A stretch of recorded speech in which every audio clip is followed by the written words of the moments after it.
The man says hovering around 500 is a good thing, fans. Let's get the show started. I got the great Jim Brown. This is Cameron Buford, LA News Observer, voice of the fans, Mr. Jim Brown. Wrong clip. Here we go. Who am I speaking to right now? Cameron. My name Cameron. is Cam Buford. We got some good questions today. I'm a Dolphin fan.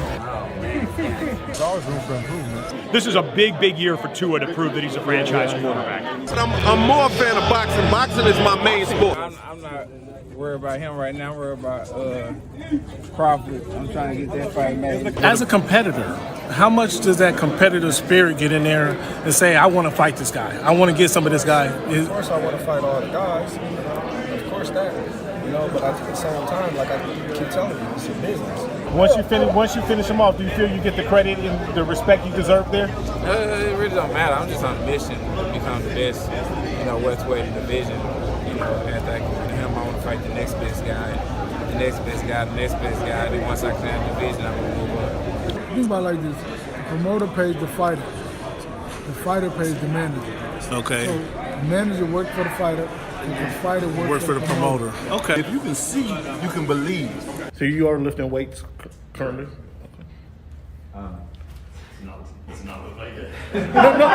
When he said it's easier to score in the NBA versus Europe, did you agree with them? To me, it's easy to score all over the world. Aaron, what has the game of baseball taught you? One of the biggest things is being humble. Can you give a message to the kids to kind of persevere through the false teachings they may be giving? Patience. Okay. Patience.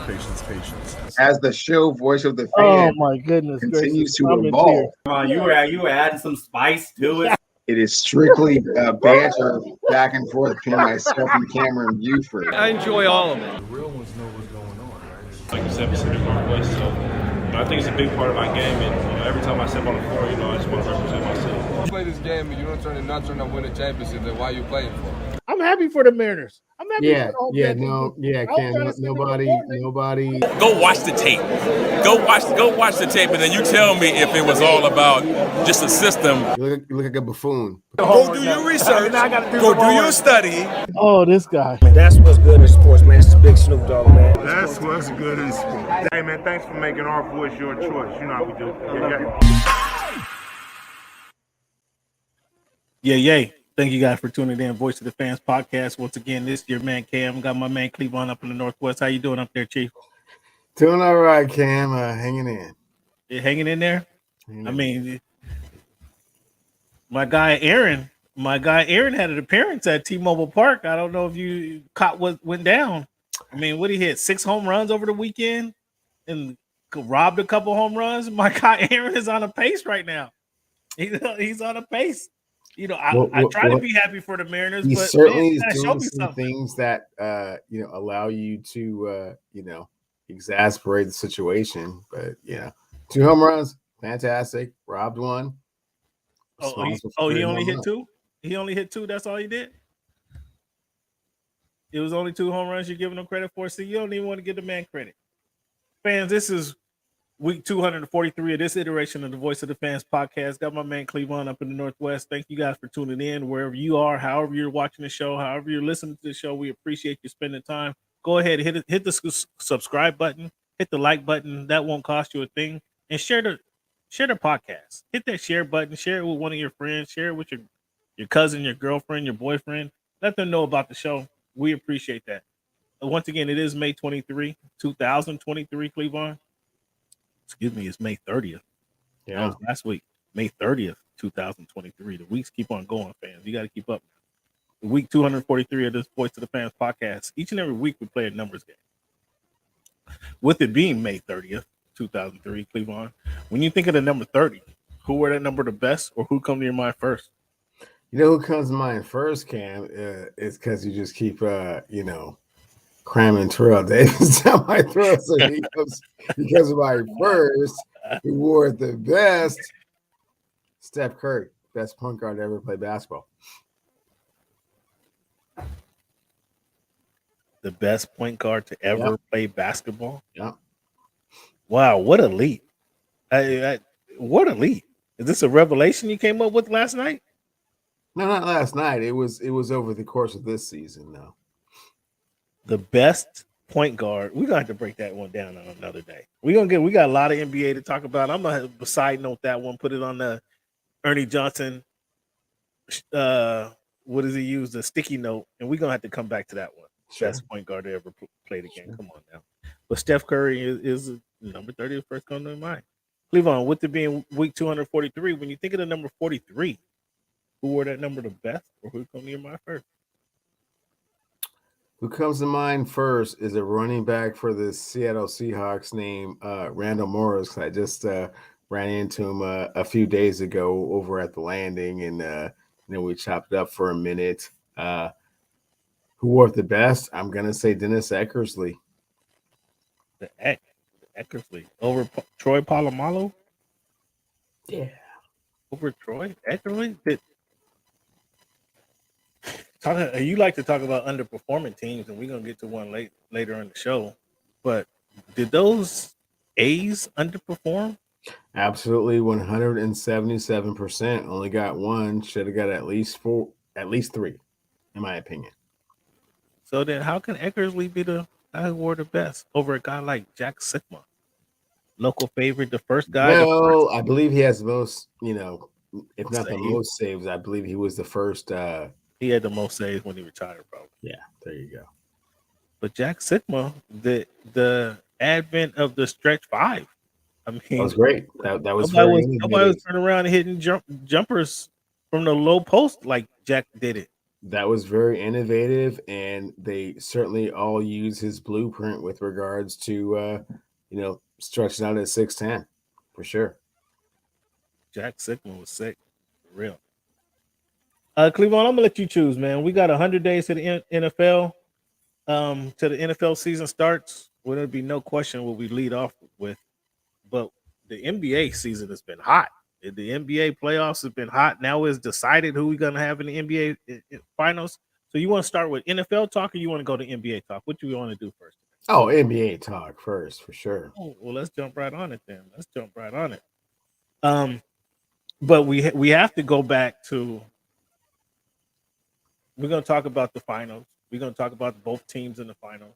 But we have to go back to, what was it, Friday night? Was it Friday night or Saturday night? Derek White, miraculous layup that won Game 6 for the Boston Celtics. Saturday, yeah. And so with that, we want to talk about a few different things, a few different topics. But that was what an amazing comeback, last shot that was by Derek White to win the game for the Celtics. The buzzer beater layup, I mean, it was just a high IQ play, really. He everybody saw what happened. He inbounded the ball. They couldn't get it to Tatum, couldn't get it to Brown. Marcus Smart ended up with the ball again. And Derek White just goes to the rim, caught it and lays it in with 0.2 on the shot clock.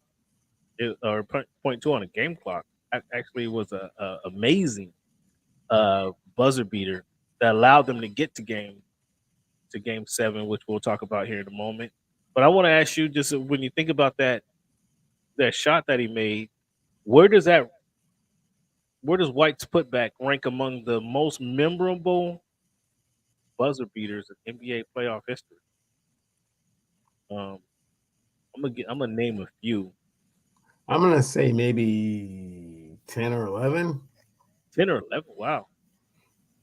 I don't think I got 10 or 11 different things. You're going to have to help me out.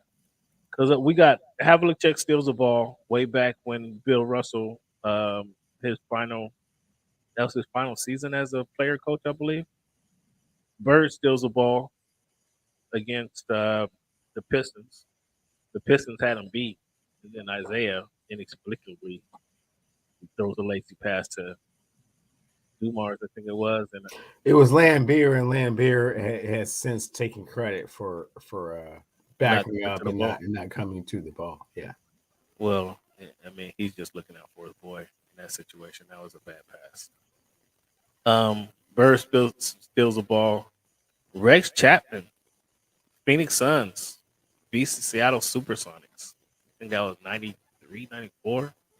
Remember, it wasn't as heartbreaker. It wasn't a game. It wasn't a miss it or you lose. But that was a pretty painful moment for Sonic. Your Lakers and Derek Fisher, 0.4 over the Spurs. What a lucky shot that was. What a luck. And then after that, they make the rule at 0.4, you really can't do nothing. If it's under 0.5, you don't have enough time. And that was a lucky shot. That was a lucky shot. Derek Fisher, he played in Derek Fisher's number 2 in playoff games, if you believe that. Number 2 in playoff games. But that was a lucky shot over the Spurs that went down. Did that lead to a championship, or were they? Yeah, I think that was the same year they lost. That was lost to the Pistons. I think think they lost to the Pistons. That was 04. So yeah, 04, they lost to the Pistons. It didn't lead to a championship, but again, a heroic effort. That's what Derek Fisher does. And Sean Elliott on his tippy toes. Heel not touching the line. I'm glad they didn't call that. It was kind of awkward. How can you be standing basically out of bounds but not be out of bounds because he was on his tippy toes? And that was the kind of the things that you would think they would call him out, but they let it go. It was good. Another wild ending. That ending was wild with what we saw on Saturday night, a couple lead changes. But when the Pacers and the Magic were going at it, both teams hit 2 3-pointers to give each other to take the lead in the waning moments of the game before Rick Smits did his up and under and had Tree Rollins, if you remember, gave him. Rick Smits was notorious for his pump fake, gave him a pump fake and then hit the shot from the elbow for the Pacers or for the Magic to move on. For the Pacers to move on, and they end up going to playing the Bulls, and that was when Reggie did his little dance against the Bulls. Ray Allen's 3-pointer over the Spurs in the finals. I mean, when they had I think they had taped off every part of the court, but that part of the court, expecting Miami to win. And he gets the rebound, runs back to the 3-point line, turns around and jacks it up, and cash money. That goes in. Kawhi with his bouncing jumper bounces on the rim, boing, boing, boing. Kawhi Leonard beats the 76ers, send the MVP. It wasn't the MVP then, but the last year's MVP, Joel Embiid, sends him to the locker room crying, and he's looking for a shoulder to cry on. Joel Embiid was. You have all those moments were bigger than Derek's White put back. Oh, for sure, yeah. And then you left out a few, Cam. I mean, what I leave out to remind the folks? Do you remember when Big Shot Rob hit the shot on Sacramento? Yeah, a couple of those Laker ones. I a little amnesia on that one. Yeah, that was huge. Big Shot had a couple of them though in his arsenal in his day. Oh well, I mean, I wasn't even gonna go to the 07 or I'm sorry 05. Yeah, I wasn't even going to that one. Yeah, Big Shot had a couple. So you completely even Big Shot Rob out the picture. I mean, I gave Derek. I mentioned Derek Fisher. There's your only Laker highlight from me. What other ones you got? Okay. Well, I had to add the additional shots that were just as monumental, if not more monumental, with regards to what the eventual outcome was going to be. But also, wow. I'm surprised that you're a Jordanite, right? You're a devout Jordanite. I mean, okay, so you're a devout Jordanite because you didn't say no. So the Craig Elo, wow, Craig Elo, that's what the whole that was a huge one. Yes, the whole thing was the whole premise of what Jordan was about was that shot, and then also when he shoved Brian Russell out of the screen for that last championship. That was huge. That was a push off. That was a push off, but they were just gonna call it. You're right. He pushed the man out the arena that day. And yeah. Oh boy. Okay. Yeah, those are some big moments that I left off the list. So thank you for clearing that up. Yeah. So we had a lot of great moments in the NBA. I mean, that makes the NBA so fantastic, man. That makes it you got to tune in. You don't never know what's going to happen. Because great moments like that can just happen at any moment. It's kind of the reason why we watch sports too. It's a lot of it. Yeah, I mean, if I'm just taking it way back, I remember Ralph Sampson hitting that last second shot to come on, that was luck. To beat the Wow. Lakers, to send the Lakers home. Magic. Lakers home. Send the Magic and Kareem. I mean, that was your running Lakers back then. That was a lake show. That was a lake show. That was that front court of Hakeem and Ralph Sampson, Robert Reed. Wow, they can do some things. Yeah, Hakeem. Yeah, that was a moment. I wasn't as much of a Laker hater back then. I was surprised. I was blown away. Like, wow, they beat the Lakers? Ralph Sampson? Because I was not a Ralph Sampson fan, but I loved Hakeem. But I was not Ralph Sampson. Ralph Sampson. I was blown away. Like, he actually made a game-winning shot to send the Showtime Lakers home, and I kind of had to give him some love because I was much less a Laker fan than a Houston Rockets fan. So, but yeah, that was another big moment. Thanks for reminding fans of the big moments, Cleveland. Thanks for bringing those up. So that brought us to last night's game, where we saw the Heat and the Celtics match up in Boston for Game 7 and a chance to go to the NBA Finals. Now, I had Boston losing that game. I expected the Heat to win that game just because Boston collapsed. I've seen it from their series with Atlanta, from the series with the 76ers, to this past series. Cleveland, what's your favorite phrase you like to say? You coined this phrase. I'm gonna give you credit for coining the phrase. All of a sudden, it's all over NBA Today and all over the talk shows. What's the phrase you like to use? What's the wrong with the Boston Celtics?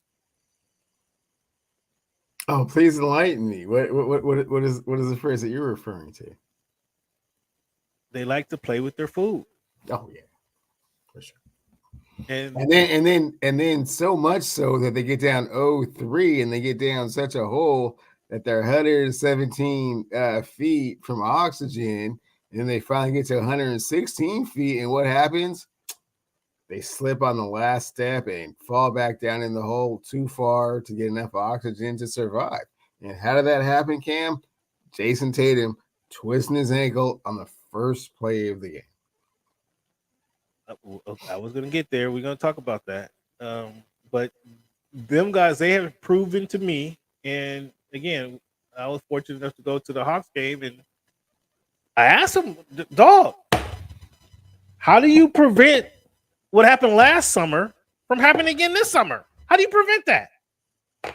Oh, well, we're just happy to be there. We're just happy to have an opportunity. We're just happy to have an opportunity to be in the playoffs and get a chance to play for a championship.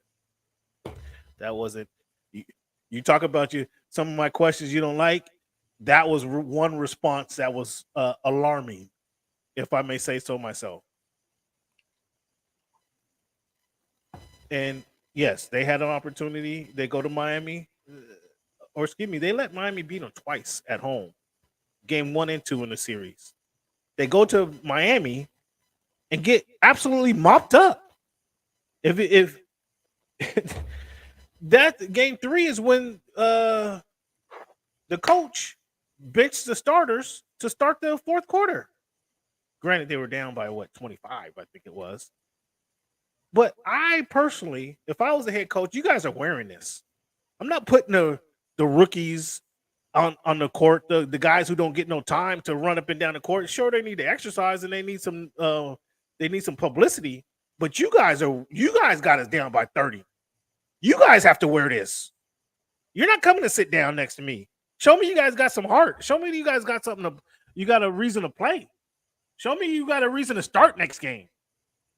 I'm not benching. I had a problem with Missoula benching the starters and just letting the other guys play down this 30-point deficit. I personally had a problem with that. And it showed up. We saw that again last night. You guys got to play through this. If you don't want to, Missoula, you don't want to call timeouts, leave their ass on the court. Why you take them off the court if you don't want to call timeouts and help them out? So we saw again, like you say, Tatum first play of the game because they've been playing around all series. It just kind of the basketball gosh touched him and twisted the ankle. Now Cleveland, immediately when he twisted his ankle, I don't know about you, but I'm old enough to remember a few things happening, significant moments in the game or performances when guys get hurt. Guys aren't playing their best. Guys aren't entirely healthy. Like I remember Byron Leftbridge having a Achilles ankle or Achilles tear, essentially it was, and his lineman carrying him in a bowl game, nonetheless, carrying him down the field each time they made a play. I'm old enough to remember that. I don't know about you. I'm old enough to remember the man who told me to go do my homework, go do my research, have a dislocated shoulder against the Giants in the playoffs, in the NFL playoffs, and they continue to give the running back the ball with a dislocated shoulder. Oh my goodness! I don't know about you, Cleveland, but I'm old enough to remember Donovan McNabb balling out with a broken ankle against the Cardinals. I mean, these are just things that we've seen throughout the time. So Tatum getting hurt in the very first play of the game. This is what comes to my mind.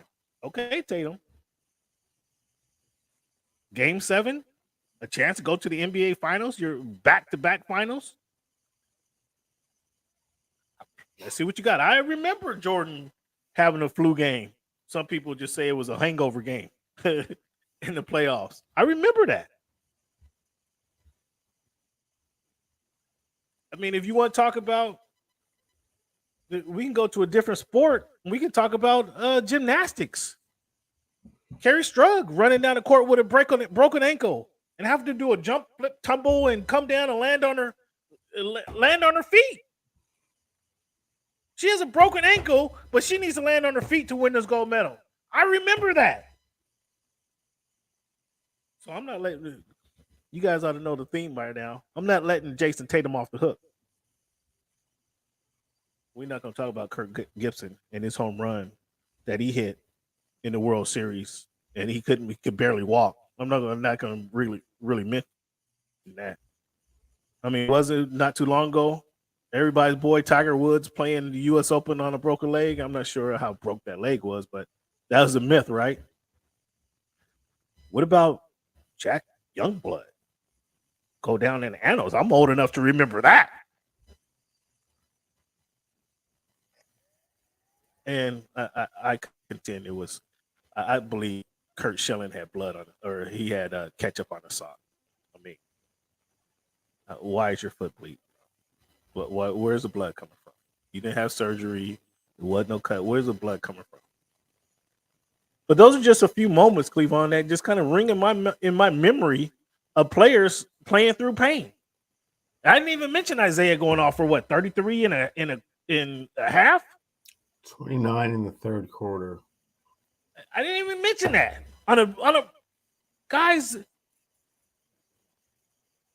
if you play any amount of basketball, you suffered a twisted ankle. Any amount. If you play any amount of basketball, you suffered a twisted ankle. That's one of the injuries. Like, you're happy it's only a twisted ankle. Like, you're happy it's not a broke ankle. You're like, okay, let me get some rhythm going. Let me get the blood going. Let me get the blood flowing. I can play through this. Come on, man. You come up with 14 points, dog, in a game 7. You're supposed to be the man. You're supposed to be Kobe, Mamba mentality. I'm glad he didn't mention Kobe, though. I'm glad he didn't mention Kobe at all. I'm glad he didn't have a semblance of 24. He walked in there with a KG embroidered on a sweatshirt. Like, get through this, bro. Get through this. Show the guys you got some heart. Show your team you got some heart. Show the NBA you better than a twisted ankle holding you back. But no, they scored 15 points in the first quarter. Again, I had the Heat going into the game just because the Boston Celtics play piss poor at home. The Heat showed that hunger and desire, that passion that I like. I like to see coming out of players. And we're gonna have to get a heated discussion, Cleveland, because you tell me coaching don't matter. You tell me if basketball is about rolling the ball out and letting your best players do their thing. But you're telling me that Eric Spoelstra, he has no significance into what the Miami Heat was able to do last night? You're telling me that Joe Mazzulla, his lack of leadership didn't help guide these guys through this situation? You're telling me that I'm assuming these are just from our past conversations. That's what you're going to share with me, and you're going to say it's all on the ballers, right? That's what you want. That's what you're going to try to come up with. I already know it. But Miami took control of that game with their best player on the bench. So it's not just roll the ball out there and let the guys go out and get after it. That's not what it is. Unless you're telling me now that you identify Miami got more dogs than the Boston Celtics have, however you want to put it. I was disappointed in that game by the Boston Celtics. I expected it. I expected them to lose because they don't play well at home, and they haven't played well at home all season long. And them playing with their food, they just caught up to them. So I expected Miami to win going into that game. Is that what you anticipated? Tell me what your thoughts were. Tell me how you saw the things before we get into our Celtics autopsy. Well, first off, Cam, it was kind of comical that a lot of the examples that you used in the beginning were all football players, and this is not an apples to oranges comparison. Basketball players are different than football players. No, basketball players don't play on broken legs. No, basketball players don't play with food poisoning. I gave you a lot of examples. I ran the gamut. You did, and I gave you baseball. Most of them were football analogous, weren't they? I gave you a lot of stuff. Yeah, but no, actually, you didn't. When you go I back, didn't say Isaiah. You go back and look at the tape. Oh, here you go. You're gonna see that, a bunch of football analogies. Okay, I didn't mention Kerry Strug. I didn't mention the pitcher Kurt Schilling. I didn't mention Isaiah. I mean, yeah, but I mean after like 4 football analogies and then some other things. No, man. This is a hooper. He twisted his ankle on the first play of the game. You don't know the severity of it. And he played the entire game. He did what he could do. But again, back to your point, should never have gotten to this point because you guys let the series get to 0-3 before you engaged and locked in and tried to, get back to the finals. It's a little bit too late for that at that point. So if there's no margin for error, right? There's nothing that can happen. You can't be late to the game. You can't get into a car crash. Your sister, can't get pneumonia and then ICU and your head's on. No, none of that. You have pushed this all the way to game 7 and you need to be 100% of all that. Because Jimmy and them are coming, right? So now back to your question about coaching. Boston, for this entire series, had the best player on the court. And that's JT. He came up short. Are you sure? No, are you sure? I'm 100% sure that Jason Tatum is a better basketball player than Jimmy Butler. For real. Whoa. For real. Now, Jimmy Butler What he brings you is, I'm not playing with you, man. I'm coming with all the heart, all the intensity, all the everything. That doesn't count. And if you're lacking in some of those departments, that didn't count. It's going to be a problem. And now it's 3-0. I got to win one game. Any of the next 4. That does not make Jimmy Butler a better player than Jason Tatum. So that's how the series got from 0-3 back to 3-3. And then you're going into back to Boston, and you didn't think Boston was going to win? No. Oh, for sure you did. Absolutely. No. For sure you did. You did. They had everything going their way. No, they were going home. They're going to a home. They're going to a place where they don't play. They don't play well. They went to a place where they don't play well on the court. Twist their ankle, and is only half of what he's capable of doing. And then your second best player, who's supposed to be your shotgun, not so much, man. Has not really been this entire playoffs. I mean, if we're really just gonna, I don't want to rush into the autopsy, but Jaylen is supposed to be like, "Ooh, okay, I don't got it. You got it tonight, right?" Didn't see a whole lot of that. Like I got some on it. I got 3/4 on it, But not like I'm gonna pick you up and carry you. I got 5 on it. Is that what you said? Yeah. But oh man, you want me to wear the heavy backpack and carry us all the way to Mount Everest? Ooh, this is kind of heavy. This backpack is way heavy. Man, I can carry us at this point, and then I gotta give it back to you. And then when he gets it back he's to already him, gimpy. The man is gimpy. He trying to pass it. Jaylen Brown trying to pass it back to the man who's already gimpy.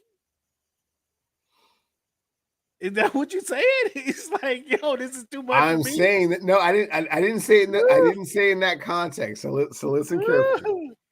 Listen carefully.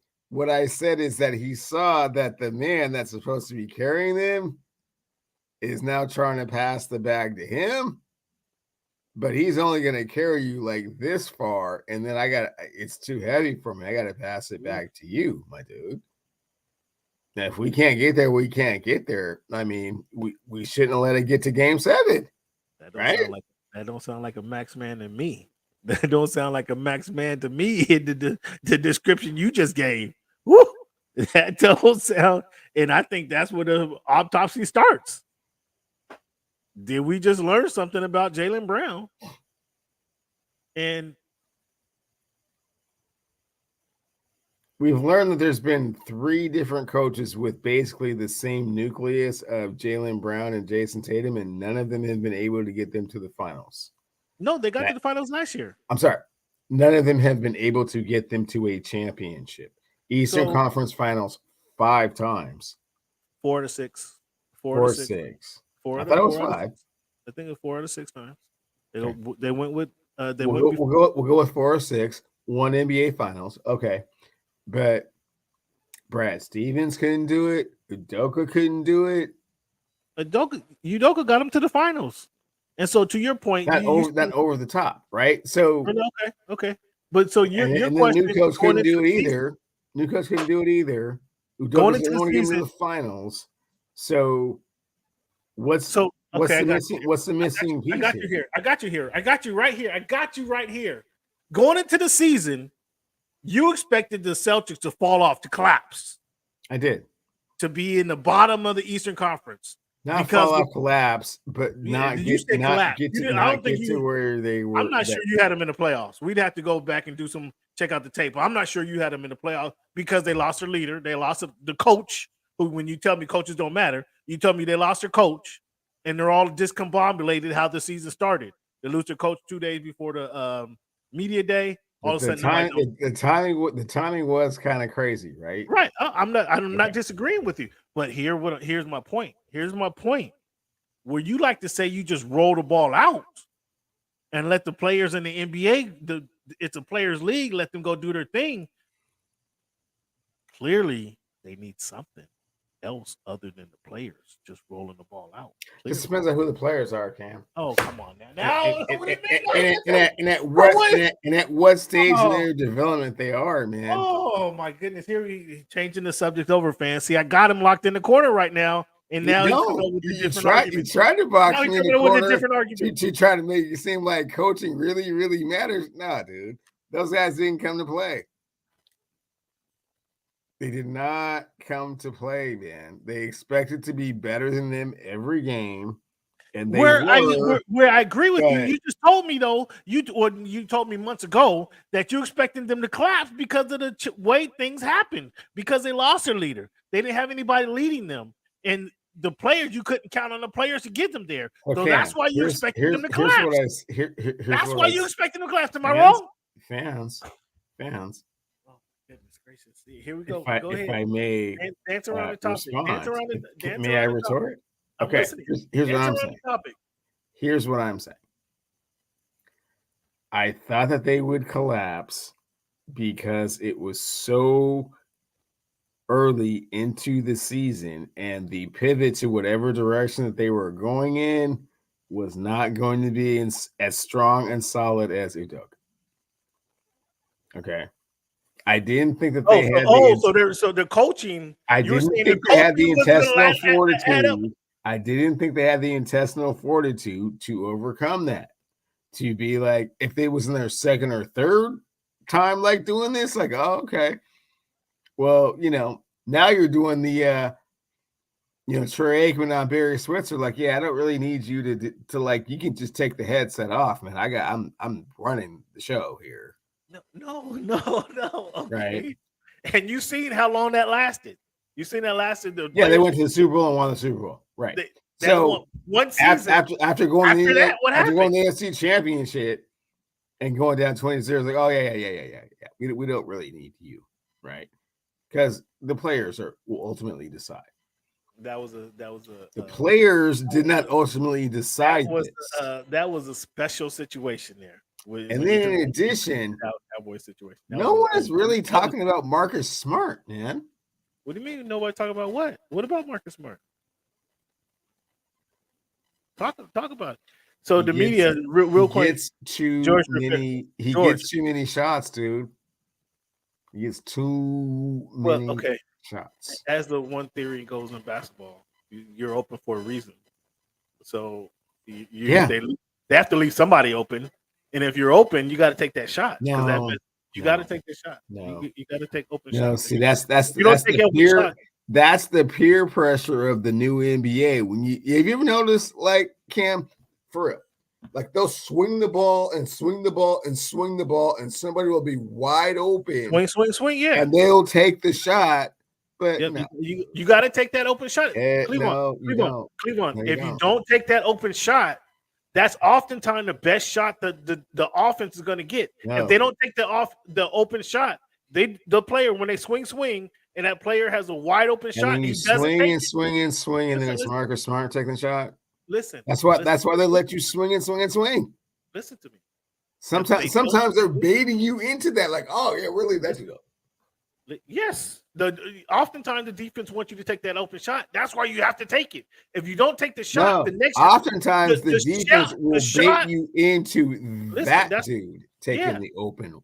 And when he doesn't take that shot, Cleveland, the offense is not going to get an easier shot than that. Yes, they will. No, they're not. Yes, and that's the problem. Not when they might not get an easier. They might not get an easier shot, Cam, but they'll get a better shot for sure. No, they're not. You're not getting a better shot than a wide open jumper. You're not. Marcus Smart taking a wide open jumper adverse somebody taking a shot from 18 feet away that is makeable is a different thing. They're having to do totally different. They're having to do too much of that. George Rivera, I had the Heat beating Boston in Boston for Game 7. I talked about it earlier. George, I did not feel the same way. I thought after playing with their food for 6 straight games, why would you expect them to win? Why would you expect them to win after showing what they did all playoffs? Why would you expect them to win that game? Boston, and the best player on the court is still Jason Tatum, and he's still better than zero confidence in that. Jimmy Butler. Has zero confidence in that. You got the Is that the Heat in 6 for the series for the NBA Finals, George? I can screenshot this. Heat in 6 for the NBA Finals. I got it going the other way. Man, screenshot that. Wow. I I like George's confidence. Is he from the 305? I don't know where George is from, but Rivera, he might be. SB, JT, more talented than JB. Very true. Yeah, very yes, true. yes, very yes. valid. Very valid point. But again, 23. To my point, I am. No point. There's no I am point. superstar There's no oriented, point. right? Oh, So I'm always going to go with the talent. You're anti-coach, anti-coach as well. But when I back you into the corner, I'm not anti-coach. You're anti-coach. When I back you into the corner, and you told me the reason that the Celtics were going to collapse the season was because they lost their coach. That's exactly what you said. You said that the reason, in the NBA, and certainly not in the finals. But when we made our prediction at the beginning of the season, Cleveland, you said the Celtics were going to collapse because they didn't have a coach. That's your words.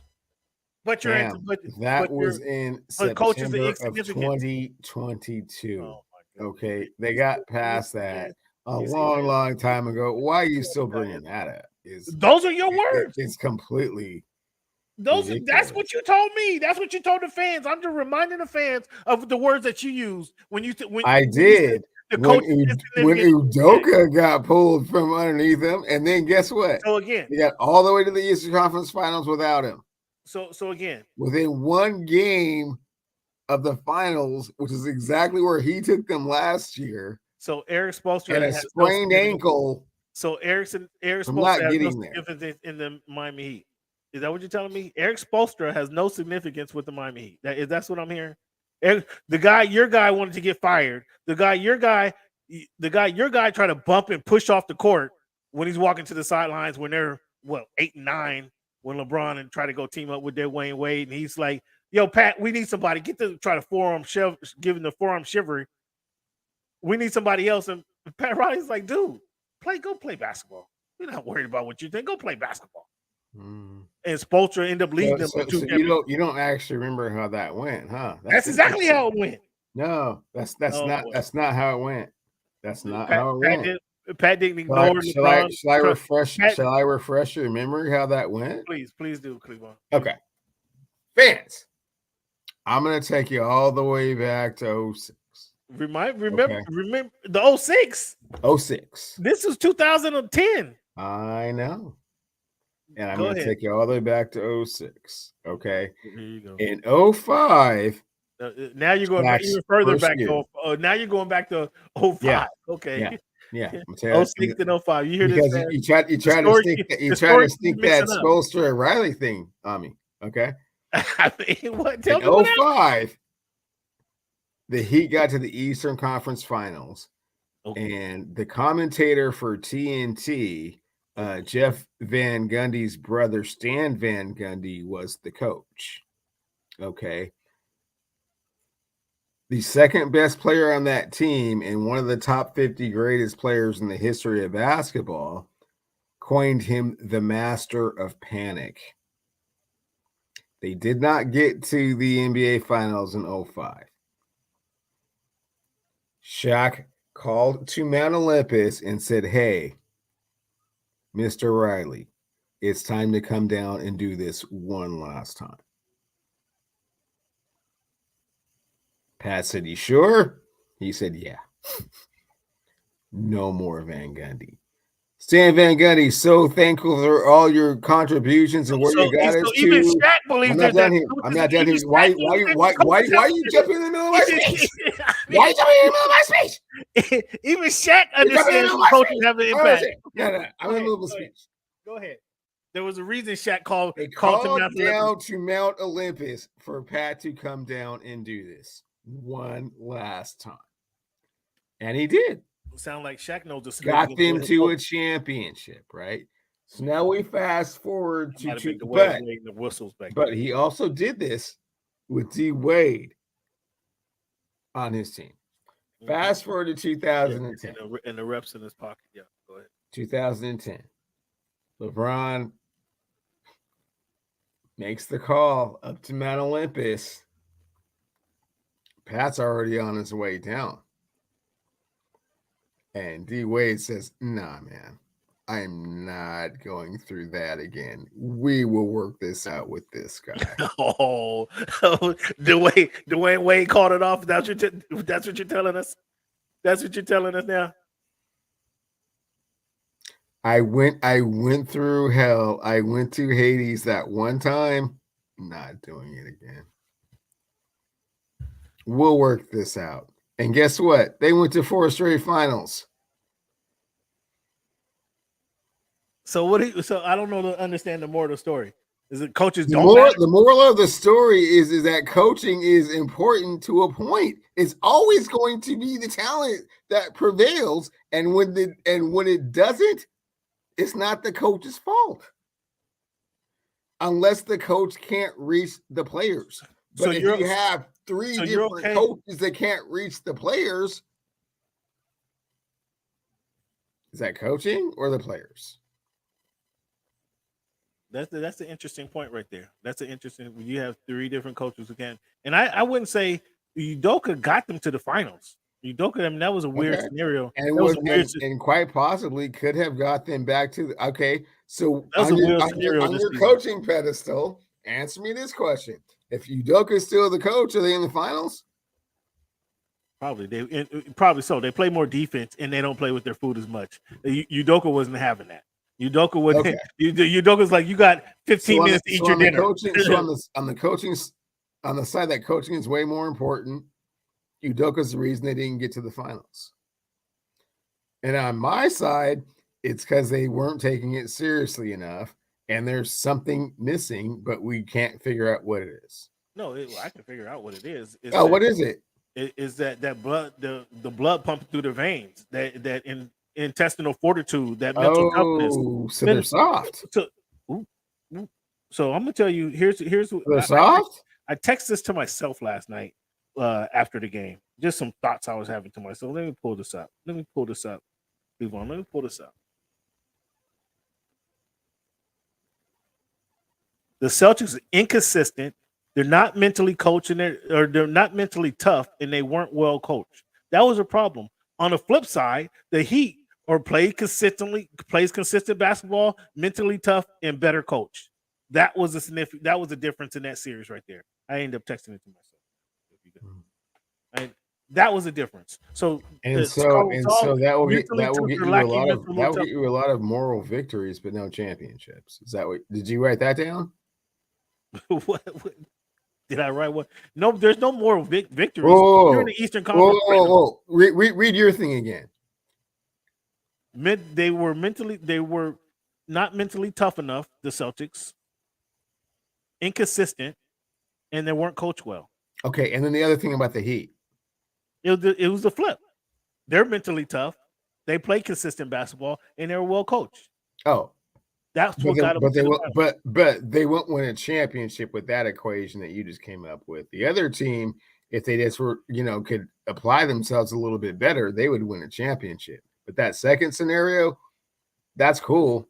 They got a lot of heart. They play really hard, and they care. They're going against. But eventually, they're going to come up against a team that's just better than them. And actually, they got lucky because the Celtics were playing with their food and not that well coached. There's some of that. Now they're coming up against the Denver Nuggets, and none of that's the case. So they have no chance. Are you calling sweet? Did you just say sweet? 4-1. Oof. Well, so let's get into before we get into the NBA Finals. Let's talk about the Celtics autopsy. And the first question we all have to ask is, Jaylen Brown, man, I like the dude.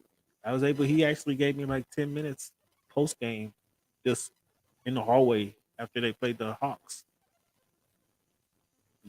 We just chopping it up.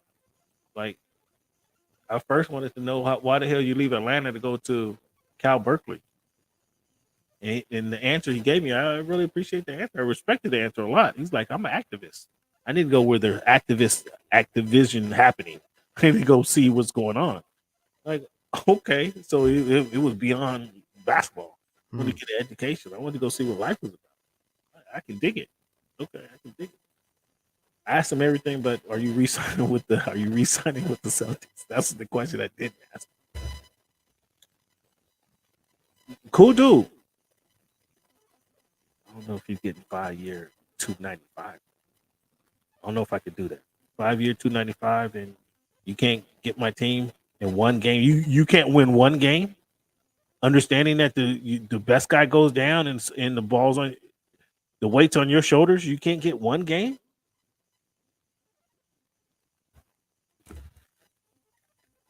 I don't know if I can get one.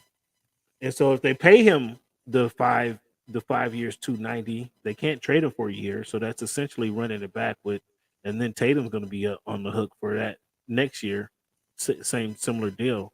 So essentially they're going to have, after 2024, they're going to have 2 players making $575 million, which is absolutely bananas. And they're gonna have a lot of Pritchards running around there with Hausers running around there. Your guy Smart ain't gonna be there no more. That ain't gonna get it done. That ain't gonna get it done. So they might just have to trade him, give him some. If he signs a short deal, or let him walk. You can't let him walk for nothing. You got to trade him for something. Brown might be out of there. What's your thoughts on Brown? Do you re-sign Brown? Do you give him a max extension? Do you try to say, we only got so much in the bank, we can't give you everything? How do you handle that situation? I think it's twofold, Cam. Threefold. Number one, Jaylen, do you want to be here? If you don't, then that's understandable. Number two, do you understand who the best player on the team is? And will you defer and step up when the other player is? Well, no question he's going to defer. I mean, I don't think that's a conversation you have. There's no question he defers. And number three, what is it that he thinks that his value is to another team? Does he think he's a number one option? I don't feel Jaylen Brown's a number one option. I feel that his game certainly turns up in the playoffs adverse what it is in the regular season. And I think he kind of coasts through the regular season to get to the postseason. But if Jaylen Brown's your best player, you're not winning a championship. No, I would think somebody else. And so if he thinks he's a number one guy, like Donovan Mitchell thought he was a number one guy, like a lot of people think they're number one guys, and you're not. You can't be the best player on a championship team, and Jaylen Brown can't be that. Now, if he thinks that and wants to go somewhere where they're like, we're invested in you taking us to the championship, be gone. And he can't develop into that at all. No. Where are we at? I mean, we just went through the stats, right? I just asked a question. How many times? I just asked a question. How many times? So and we keep asking the question, what is it that they need? And you keep telling me coaching, and what else did you say? They probably need a point guard. That veteran presence in the locker room, even though they got that with Al Horford. I mean, that wasn't an excuse. That wasn't an excuse. What do they need, Cam? Look at if we're doing the autopsy, what do they need? Heart, mental toughness. So now they're heartless. Okay, it's evident. Is that not evident? I think Jason Tatum's got heart. I think Jaylen Brown has heart. 14 points on a twisted ankle is heart to you in Game 7. That was enough for you. Do you know how badly his ankle was twisted? We don't know, and it's 2024, man. Cats aren't cutting their pinkies off to play in a college game no more, man. They don't do that anymore. They don't play on broken ankles. They saw what happened to Grant Hill. So when they get hurt and it hurts. He was out there 42 minutes. He was okay. That's quite a long time on an ankle. Unless you're a doctor, you don't know really how severe. You're right, but he was out there for 42 minutes. So how many times have you seen Anthony Davis? Man, come on. I thought he just touched him in the head, and they're wheeling him out in a wheelchair. Come on, man, Andy. I didn't say he's Anthony Davis now. I just said the man who got no heart. I could have took that shot and not needed a wheelchair. I didn't say he was. And I'm only 5'8", 185 pounds.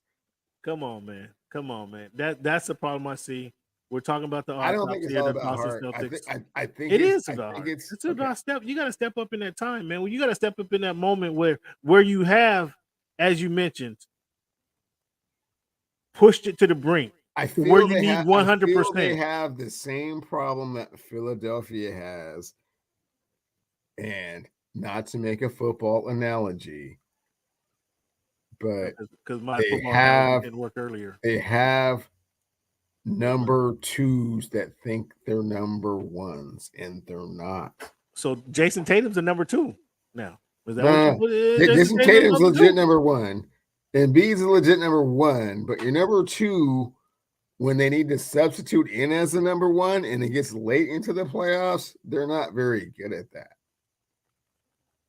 Well, I heard Jason Tatum is not a number 1 guy. That's what I just heard right there. Fans. No, fans. You didn't hear that from me. That's exactly what I heard from you. I Fans, already go ahead, said tap he was in, the fans. best player on the court every game in that series. But he couldn't get it done when it mattered, when time mattered. Stepped on somebody's ankle on the first play of the game in Game 7. In the first play of the game, should it have gotten to Game 7? Absolutely not. But once it did, you have a whole game to work through this, bro. Come on, cut it out, man. How many points did he score his last Game 7?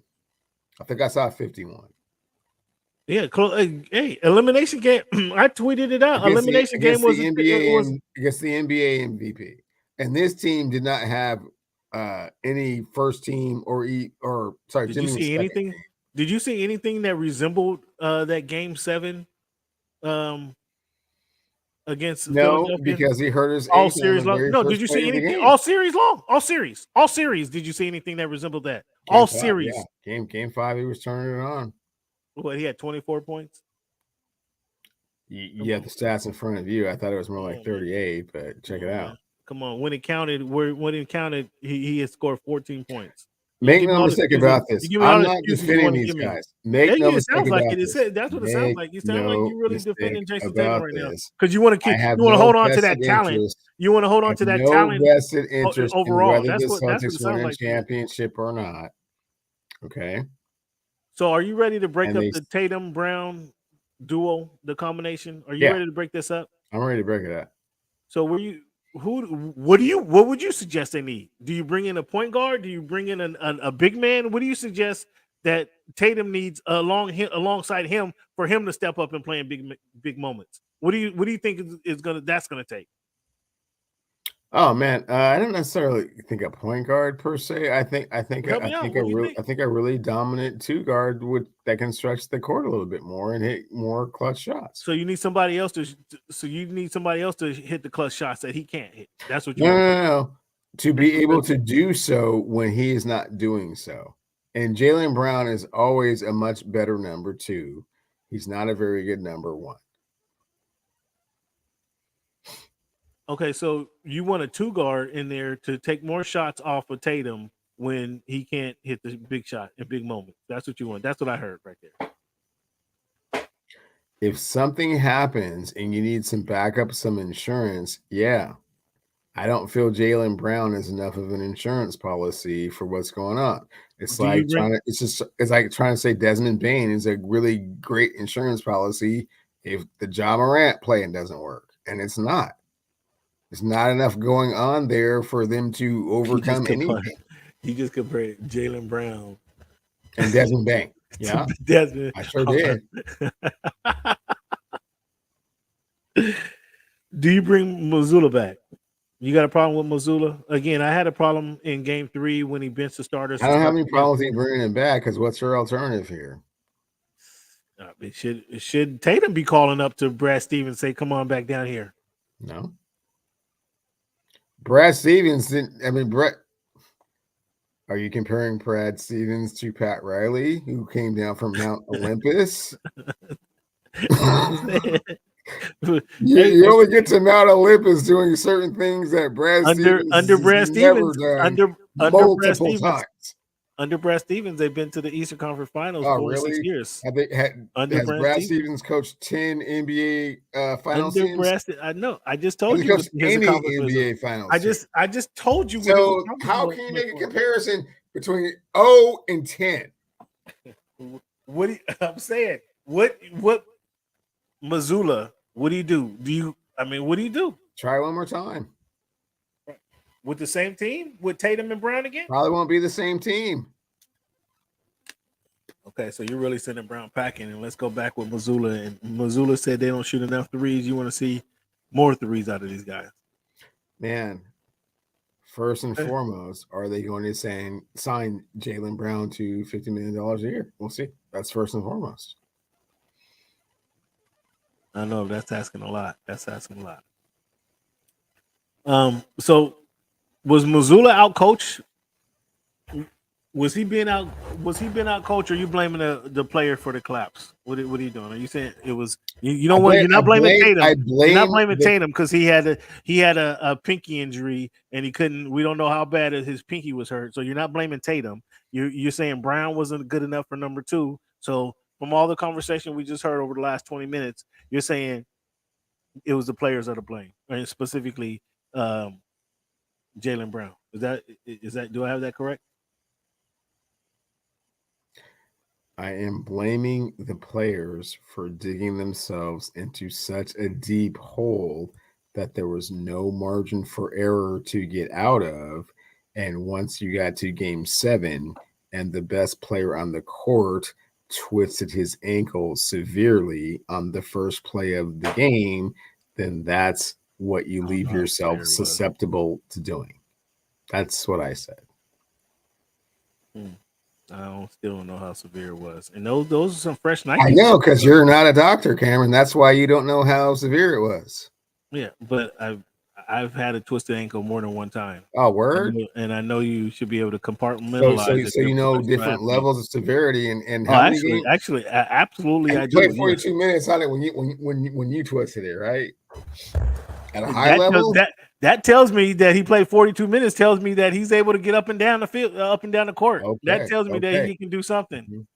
Yeah, focus a little bit more, big guy. Focus. Okay, yeah, suck it up. Suck it up. Exactly. There you go, Cleveland. You coming around. Suck it up and let's get down. This is game 7, a chance to go to the NBA Finals. Mm-hmm. And you're gonna finish with 14 points. Get out of here. Mm-hmm.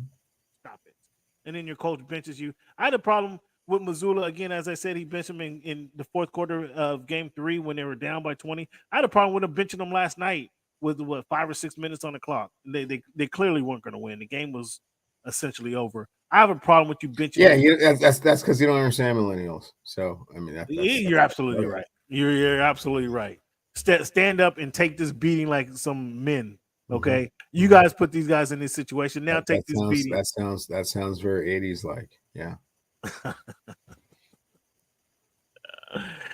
Yeah. Take your punishment. Yeah. Yeah, take this punishment. You made this bed, now lay in it. They're exactly right. You made this bed. Get that bar of soap in your mouth, and yeah. Now I know what it tastes like. That's amazing. Bob Myers decided to resign from the Warriors. What would be his legacy? And is this the end of their dynasty? Is this the end of the regime crumbling? Are we witnessing the crumbling right now? What we're witnessing is what is going to be a lot of mismanagement and near misses and more need somebody a little bit more James Wiseman on the books, more James Wiseman scenario. No, I think it's going to be more along the lines of just not really fully understanding or grasping what it takes to be a GM, and so Myers certainly. Kerr can't do the job. Kerr was a GM in Phoenix.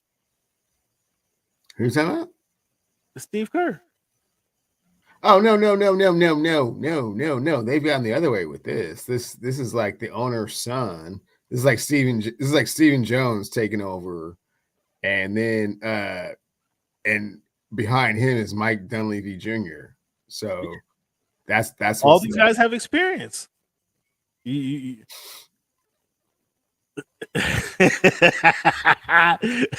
don't like when these guys have been handed the situation they grew up on third base?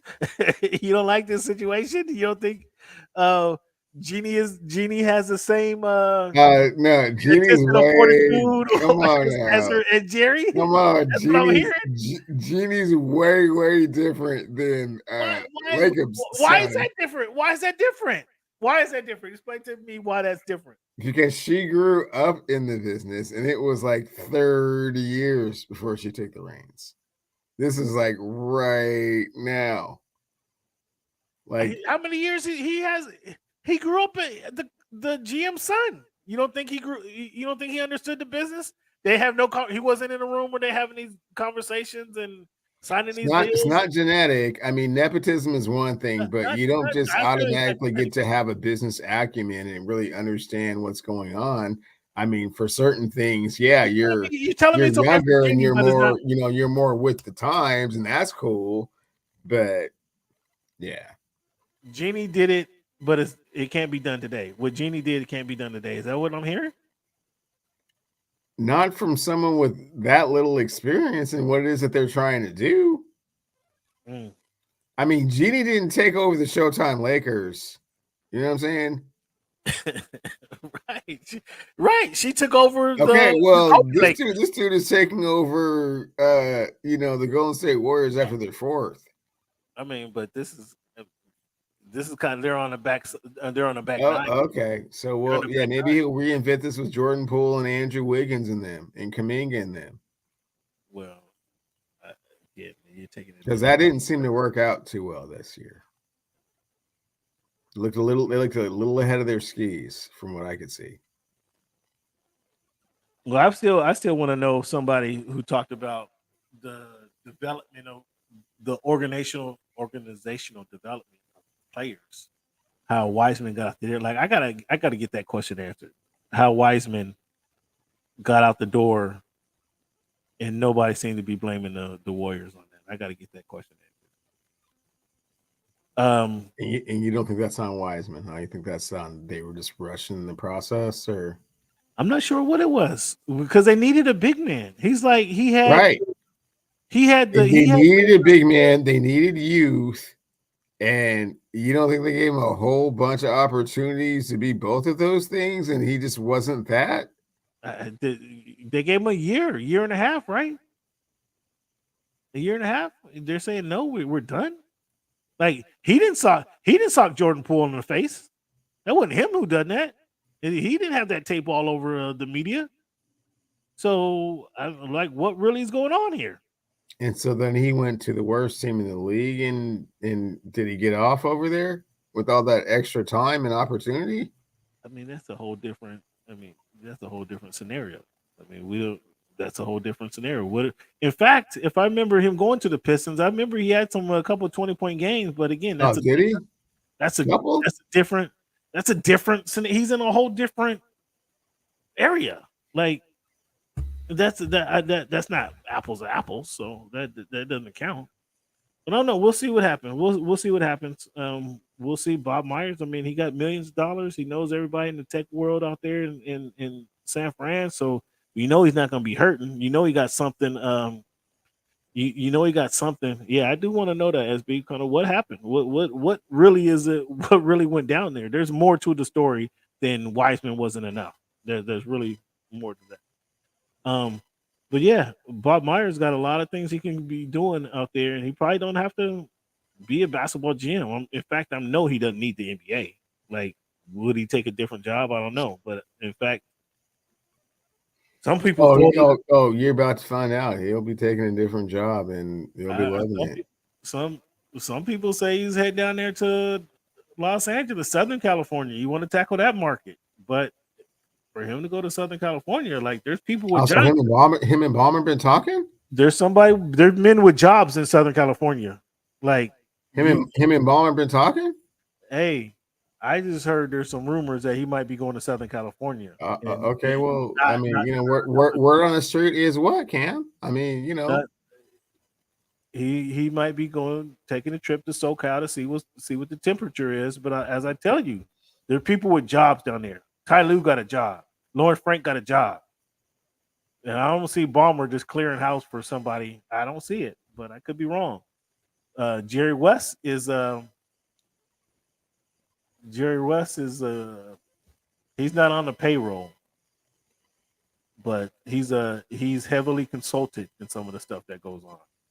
And I don't know if Bob Myers walks in and kind of takes over. I don't know if there's room for that. I don't know, but we'll have to see if that question gets answered. So inquiring minds want to know, Mr. Cleveland. I know you're a little sketchy on the whole teamwork aspect of things, and when it takes you have one great guy playing, and then you have another guy that joins the team, and all of a sudden there's bitterness and there becomes some vitriol that grows and develops over the year. What the hell is Scottie talking about Mike for? Mike was a horrible player. What the hell is he talking about? Oh man, there's all kinds of reasons that gets brought up. I mean, wow. Mike Where is to begin. He wasn't happy about his portrayal in The Last Dance. He's not happy about Mike Jordan Jr. Dating his ex-wife. He's not happy about everybody talking about Mike Jordan as the greatest player of all time when he feels he needs a little bit more credit for those 6 championships. He's not happy that Mike gets more book sales. He's not happy that Mike is a wealthier human being than him. I mean, where to start with all this? If you could talk to Scottie Pippen, what would you tell him? Right. I don't like Scottie Pippen, so I would never talk to Scottie Pippen.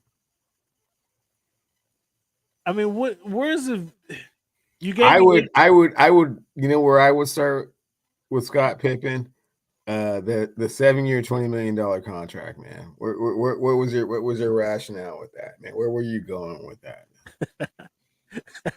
Undiagnosed depression. And then when you buy the the Lear jet, and it you know, you have to lose 50% of your wealth to buy the jet. I mean, it's like, you know, where are we going with this? You know, what's your thought process with all this, man? He was trying to be Mike. I can fly too. I know. Have you heard some of the Antoine Walker stories about trying to compete with Michael Jordan? Like, wow, that is exactly why you're broke, man. You don't even understand how the numbers even work, man. And now you're trying to keep up with someone that you don't understand that they're making like 10 times more money than you. So you can like never keep up. Like, what are you trying to do here? I mean, Scottie. This is painful. I mean, it's not even funny. It's kind of painful. I mean, what is so painful about it? What's so painful? He's been on TV. They try to bring him on the NBA Today for a little bit. They try and every once in a while like, oh, it's Scottie Pippen. He's not a likable dude. No one has ever liked him. He's gonna die miserable, man. He's from Little Rock, Arkansas to begin with, man. I mean hey, don't talk about people from the South, man. I gotta live with these cats. Don't talk about people from the South. I didn't. I said Little Rock. I said Little Rock, Arkansas. Where is that? I didn't see Atlanta, Georgia. I got you. Southerners. I got y'all. Come on, man. Scottie, come on, get it together, bro. Come on, man. I get, yeah. His wife getting digged down by Jordan Jr. Oh my goodness, Scottie, get it together, bro. Get it together. He should be selling some of his dream team merchandise. I mean, Scottie, go do that and go to an island somewhere. Go chill out, man. Let your hair grow long and roll. Try not to buy a plane after you get to 26 million. Don't just spend the whole 26 on a plane. You know don't spend 26 on the plane. Oh my goodness. It's Yeah, this is bananas, man. It's crazy. It's crazy. The whole scenario, Cleveland broke it down pretty good. It's the whole scenario is just bananas, and it's enough to drive a man berserk. Though I can tell you that. My ex-wife goes to the guy, my former teammate that I hate, that I really don't like. His sons is getting up some of the action. I mean, come on. They're about to be engaged, and everybody knows. And you got kids. Yeah, you still got a kid in high school. You still got one in playing for the Lakers, man. Now Did she get her for 100 mil too? Did she get Scottie for 100 mil too? Come on, man. It's a sad story. It's a sad story. Maybe there's a lesson. So maybe one day we'll get the lesson from Scottie Pippen and kind of who not to be, what not to do. But it is his bitterness. But I mean, to just start it off, when he said Mike was a horrible player before he got there, it's like, come on, dog. I mean, Mike taught you how to talk you the game, bro. Taught you the game. You flourished under Mike. Now you want to talk bad about him. I don't get it. So, is there going to be a Bulls reunion like that?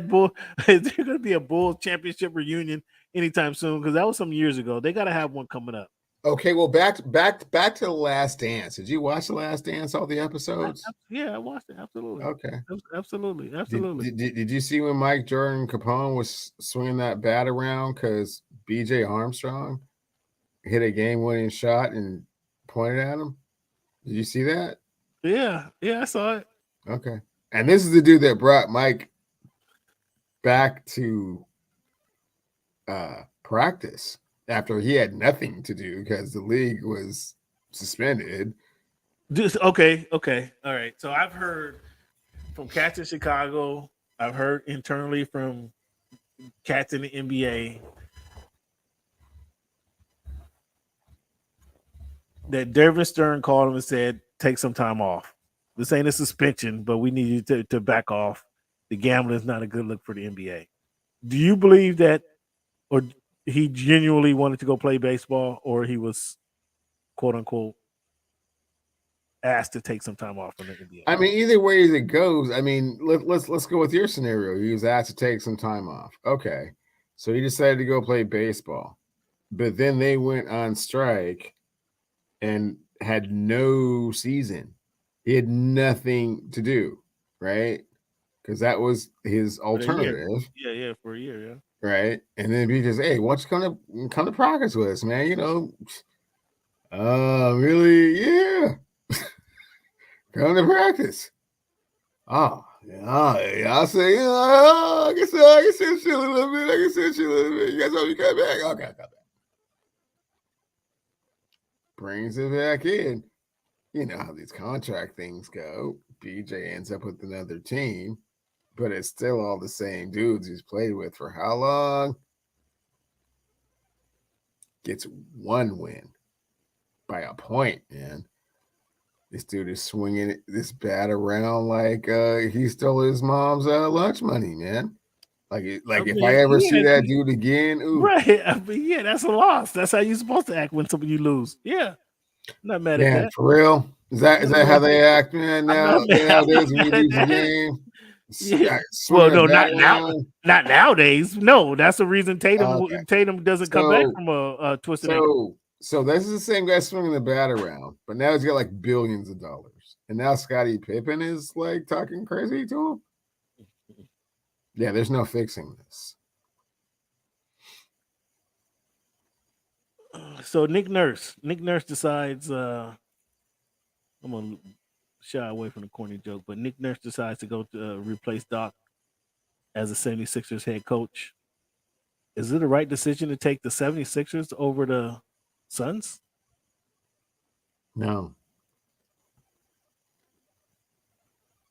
I don't think he has the coaching personality to coach in Philadelphia. He's been coaching in Toronto. So he got a ring in Toronto. Nobody else can do it. Yeah, I kind of agree with you too. SB. Obviously, his dad was murdered, but they say the rumor is his dad was murdered for gambling debts. See, man, Cam, don't say it on the show, man. Michael, just saying. That's you don't talk about Ballmer. You don't talk about Jordan, man. Don't do that. Don't do that. Just saying, man. I don't have enough security around my house to be talking like that. Hey, I'm just saying that's what part of the rumor is. But Nick Nurse, you don't think Nick Nurse has the chops to coach in Philly? He's there with Embiid. I mean, Embiid's gonna run them off for the Philly fans. Philly fans. We'll see. We'll see how that works out. Former rapper assistant takes over the Bucks job. I thought Nick Nurse would end up with the Bucks, but I don't know. What do you think about that, Griffin? He better have a relationship with Giannis already. Like, hope so. I don't think you hire coaches. And here's another thing. I mean, so I'll backtrack on the Nick Nurse thing. I don't think you hire coaches without consulting your superstar player. If you do, it's not a good idea. Right, yeah, because that D'Antoni conversation was complete BS. But if you do, and just because you have a relationship with your star player, doesn't mean that you're going to be a good coach for the team. So, but at least we'll see. So this will be example. This will be an example that we can key on for this show next season. Because where you say coaching doesn't matter, Doc Rivers notoriously was bad at making in-game adjustments. And Doc Rivers, I believe, is one of those coaches. I like Doc. I love Doc. He's one of those coaches who can is an intermediate coach who can get the good team to great team or a good team to a better team, but not a better team to a great team. I think that's where Doc is. And we'll see how this changes with Nick Nurse. But I think Doc probably needs to go. I don't say needs to go, but he's better for like the Orlando Magic, as an example. Take a bunch of young guys and make them competitive, make them compete. You'd be like, oh, I didn't know they had it in them. But then when they're ready to win, as the Celtics are today, could he get the Celtics over that hump? And I don't know that he's the guy for that. But he can take the Orlando Magic to get on the Celtics level. As an example. And so we'll see. We can use this example, see what Nick Nurse does with these guys if coaching makes a difference, because that's what Embiid, I'm not sure Harden's going to be there, but Maxey, Tobias Harris, can he get 20 points out of Tobias Harris? If Nick Nurse can get 22 points out of Tobias Harris, I mean, Doc Rivers did that. No, Tobias is 17 points. Oh, for real? So Tobias wasn't an all-star last year, averaging 20 points a game? I don't think he was. Was he an all-star last year? All that, man. No, all that and then some. No, that's that elbow on it. Before you go stat me that better elbow on it. No, I'm not betting you nothing on that. Okay. But I need those significant 20 points. Fans, that lets you know. He don't know what he's talking about. He's just he's just kind of throwing shit out there. No, I know for certain Tobias is 17 points in his career. Again, so last season 16.2 16.2 in his career. Last year 6 rebounds to last year 2022 season. I'm gonna get to last year. 2022 season 22 23 14 points. 5.7 rebounds, 2.5 assists. So that's even worse in his career. Again, that's what I'm telling you. That's what I'm telling you. Go check it out. Do your own recognizance if you like. Do your own recognizance. I'm telling you what I'm looking at. Fans, just one moment here. Oh boy, this guy. Go look it up. Go look it up if since that's what you want to do. And his whole time in Philly, what is he doing in Philly? 14.2. No, that's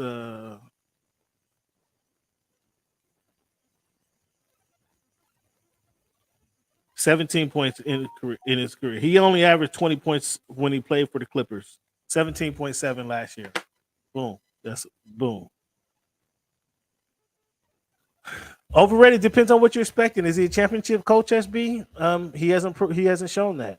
Again, he can get your team. I mean, depends on what you want. If he coaches Detroit Pistons, he can get you in the playoffs. He's not taking you to the championship, in my opinion, in my experience from what I've seen to him. Okay. Great Well, guy, love him. He was an all-star. I will say that. And secondly, yeah, Nick Nurse is not going to do that, man. I mean, he's gonna have to get that from somebody else. If Maxey ain't giving you 25, I mean, because Embiid, if Max is Embiid not gives giving you 25, so yeah. So the Sixers they didn't get no better. They didn't get no better. Okay, that might be the point. And we'll see what the Griffin does in the Milwaukee. I mean, that's an anonymous signing. And on top of the fact, the players aren't happy Sam Cassell didn't get the job. So, yeah. Well, a lot of players are happy. Yeah, let's do that. We can. I'm with you on that one. I'm with you on that one, SB. Yeah, Sam needs a job. Sam, another good dude. He needs to get a job. They weren't happy he got passed up. So he already starting out with trying to build trust. But I mean, you fired a coach. You can't keep us. That was one thing I was surprised that Ty Lue got the job when they fired Doc, because Ty Lue got the job, but then he couldn't hire any of Doc's assistants, which was kind of weird. Which is fine, but he got the job because the players was like, "No, that dude, yeah, okay." Well, no, it was well known that they were looking for him. There are many people in the league looking for Ty Lue. Yeah, so when you start overlooking Cassell for like the 19th time, yeah, because he keep going, he keep following Doc. If he stays somewhere, I mean, we'll see what happens. Cleveland, so your bogus playoff. Let's look at your bogus playoff. I thought there was a award for the playoff, a new award for the playoff MVP. Did I get that wrong? The Eastern Conference, Finals award and the was Magic Jimmy Johnson Butler. You agree? Did you agree with that? Do you think the Eastern Conference award needed to go to? Oh boy, how am I having a brain fart? Martin to Jimmy Butler without question. Yeah. No, Caleb Martin. Do you think Caleb Martin actually had a better? No. Caleb Martin had a better series. Statistically, a few things different. Yeah, no. But it went to the best player. I mean, it went to the right guy. But however, I will tell you this though. And again, doing just a little bit of research, it was out of 4 out of the 9 votes for the Eastern Conference champion went to Caleb Martin. So 5-4. 5-4. It was close. That's a good line right there. Let me pull that one up, please. The B enemy of the sure NBA. Is, man. No true words been spoken. Man. That's a good line right there. You think? I didn't think there was any chance, regardless of how well. I mean, Martin could have. If he went off for 50, that might have changed the story. But he was just more consistent all series long. He was more consistent all series long. So I could see him. They weren't taking that away from Butler though, and that's when your theory is the best player and the best team gets an award. Period. In the story. There's no question about that. I couldn't see them giving it to anybody else. So with your felonious ranking system, who dropped in this playoff series? Did Tatum drop in this playoff in the Eastern Conference Finals? Did his stock drop? Clearly, you're saying Jaylen Brown's stock dropped, plummeted. Yeah, both their stocks dropped.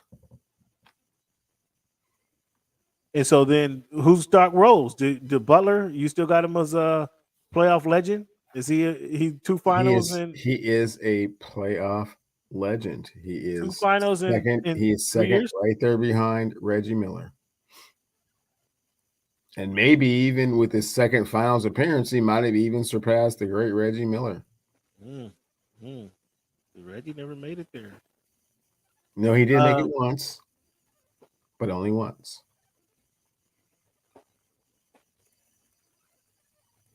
So, do Murray advance? I asked you this already. Murray, Jokic, do they advance? They're still usual suspects now? or are they first timers because it's their first time getting to the finals? Well, they've both been there before. They're usual suspects. They haven't been to the finals. They've been in the finals, but they've been in the playoffs. So, but now they're in the NBA finals and they're about to win their first championship. So they'll be basketball gods after this. Should Damian Lillard, does he stay in Portland? Does he start the season in Portland? Yeah. So does he stick around for the youth movement that they're having? Yeah. The rebuilding, he's there forever. He's a lifer. I can't be mad at that. All right, fans, let's talk about some football. NFL season, we postponed it long enough. NFL season, we're a few 100 days away, from the NFL kickoff. And what we know right now is the Raiders might not have a quarterback. Or is Tom Brady trying to slide into that starting quarterback for the for the Raiders? Because Jimmy G has his ankle surgery. He may not be ready for the start of the season. And do they go with Brian Hoyer, or do they try to get Tom Brady as a QB with his buddy Josh McDaniels? What happens there? It's a weird, funny story, man. I know they don't want to start Brian Hoyer. So, but I don't know. I don't know if Tom wants to get up off the couch and go slinging around again. Last year didn't go that great for him. Tom ain't on the couch no more. I don't know if you recognize Tom is out and about, and Tom he's trying to get some coins together to go be part of the Raiders regime ownership now. Yeah, he's out there trying to make. And so instead of player coach, he wants to be owner coach. Is that what you're saying? Well, that's illegal. That's illegal, and the rest of owners in the NFL made it be known that this guy can't be owner and play on the field. Like there has to be some line here. So okay, well, so that means he's not going to play then. Well, possibly. I guess being an owner is it'd probably be more cost effective than being a player, huh? It depends on how you look at it. We'll see. But it's an interesting scenario going around there. And I know you buy, for whatever reason, you don't want to buy Heat culture, but you're willing to buy this solid culture. I do buy the Heat culture. Don't say that. Don't say that. You're one that says there's no culture and there's no coaching. The coaching doesn't matter. There's no coaches can't bring the culture. You laugh every time I talk about the culture in San Diego or Los Angeles. Okay, Chargers. You laugh at that culture. See how you just went in 17 different directions there. No. You I never said culture didn't matter. Oh, I said coaching. Every time you laugh, every time I talk about the culture with the Chargers, you laugh at me. You were talking about the Miami Heat and culture and coaching, and then you switched to football and Saleh and the Chargers, man. Culture is not culture. I will say this one more time, man. Coaching is not that important in the NBA. It's all about. I didn't say that, fans. You heard it. Say it one more time for the fans. And I will say it one more time for the fans. Yeah. The NBA is not about coaching. It's about talent. And great players taking their talents to a higher level than the other great players can do. Okay? Now, okay, for real, I can throw you so many stats, it would boggle Cam's mind. But we switch over to football, and we're talking about culture. And Saleh, yeah, I love Saleh. Here's why I love Saleh. Because he knows where his bread is buttered. He knows what the strength of his defense is. He knows what his own personal strengths and weaknesses are, and he accentuates them. He caters to his defense because he knows that's where they're going to win games. That's why they go get Aaron Rodgers. That's why they go get Aaron Rodgers so they can. They went and got Aaron Rodgers because they realized that they were losing games 6-3. 12-7. I mean, like too many of those type of games. If we had a real quarterback, we win at least 4 more of those games. So are you buying all this praise for Aaron Rodgers being there and taking his? No, you're not buying the culture that he's building, the camaraderie that's going on, Aaron him Rodgers staying in isn't New York. building any culture, man. I know, I know that. I'm asking you if this was the media, New York media, is trying to say. Oh, yeah, no. Aaron Rodgers is like walking into the building where like the defenses are. It's like it would be like walking into the Ravens training camp. Be like, I'm the man in 2000. It's like, oh, okay. Why don't you go throw the ball over there with them guys? That's not how we get down over here. And everybody knows that. And if Aaron Rodgers is like, yeah, this is my team. Oh, for real? You don't think that's what he thinks? You don't think that's what he like thinks Lawrence Taylor and LL Cool J in what's that one movie called? Not Lawrence Taylor. On Any Given Sunday. Yeah. Lawrence Taylor or Jamie Foxx and LL Cool J. Which one? Which one? Oh, I'm sorry. LL. Yeah, right. LL. Yeah. Still shout out Jamie Foxx. Yeah. Sorry. My fault, fans. Yeah. Here's where the team is really, going. So are they going to get Quentin Williams signs? I hope I hope he holds out. We'll see. I hope he holds out. Hold out, Quentin. Make him pay you top dollar. Don't take nothing less. Well, you deserve to be the number one paid in it. You deserve to be the number one paid. You could be getting on a Super Bowl team in New York. No, you deserve to be the number one paid defensive tackle in the league. Period. Oh, Quentin, cut that out, man. You deserve to be the number one paid. To be on the number one team in New York.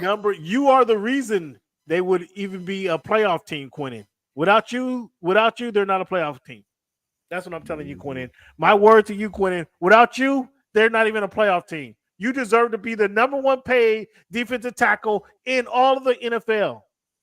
And you should have a clause in your contract to be the top 3 paid in the next 3 years, to ensure you the top 3 paid in the next 3 years. So if somebody else should sign a bigger deal, you automatically get paid more, Quentin. I hear you, but I'm with you. Quentin, go get your money, dog. Go get your money. Go get your money. So somebody else is trying to get their money. Is Cardinals DeAndre Hopkins. Flirting with the Bills, flirting with the Chiefs. I think we already know where he should go, though. Lamar Jackson need to call him up. Dog, we need you over here. You can't be confident in what that other guy's going to do. You can't be confident. He ain't played in 2 years. Can't be confident in what he's going to give you. You got a rookie, or he's not even a rookie. You got Bateman. They did get a rookie. They got Flowers. They might need that veteran to learn from. They might need that guy to actually coach them up, those Bateman and Flowers. Get a veteran like a sure-handed DeAndre Hopkins. You know he only going to 12 yards to the flag and stop, or going to go over the middle, and let the young guys burn them up on the outside. Can you imagine what that offense is going to look like? Yeah, Cam, I'm sorry to cut you short. He's either going to Cleveland or New England.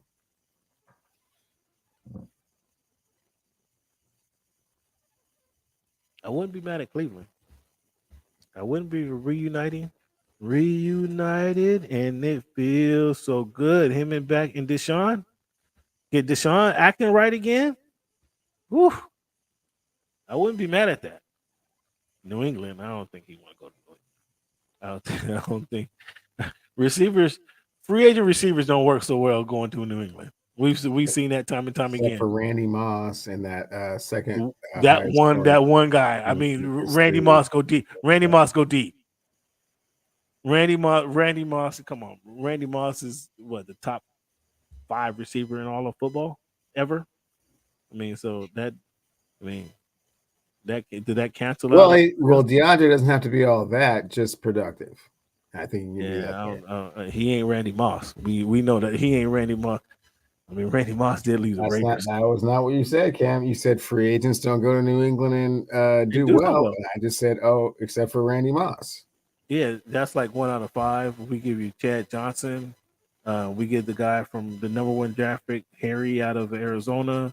He wasn't a free agent, but hey, look, he wasn't free agent. Fair enough. Here we go. Cleveland or New England? Cleveland wouldn't be so bad.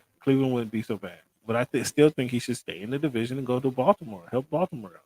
I think that'd be better. That'd be a better move. So Cleveland, speaking of free agents, top free agents, I got a list of the NFL's top free agent signings. Like you might remember a few of these guys. Tell me where I'm wrong on this list here. You remember a guy named Steve Hutchinson? You remember him? Sure you do. Because after he left the Seahawks, Sean Alexander's career went from 4.9 yards per carry to like at 3.2 yards a carry. So we definitely remember that guy. Didn't Kevin Mawae play for the Seahawks too? Like his first or second year? Did I have that wrong? I didn't look that up. But did Kevin Mawae play for the Seahawks? You not remember that one? No, Kevin Mawae did play with the Seahawks. I'm just not quite sure where this is going. No, just asking questions. Did he play for weird questions, but okay. Mike Vrabel pick up for those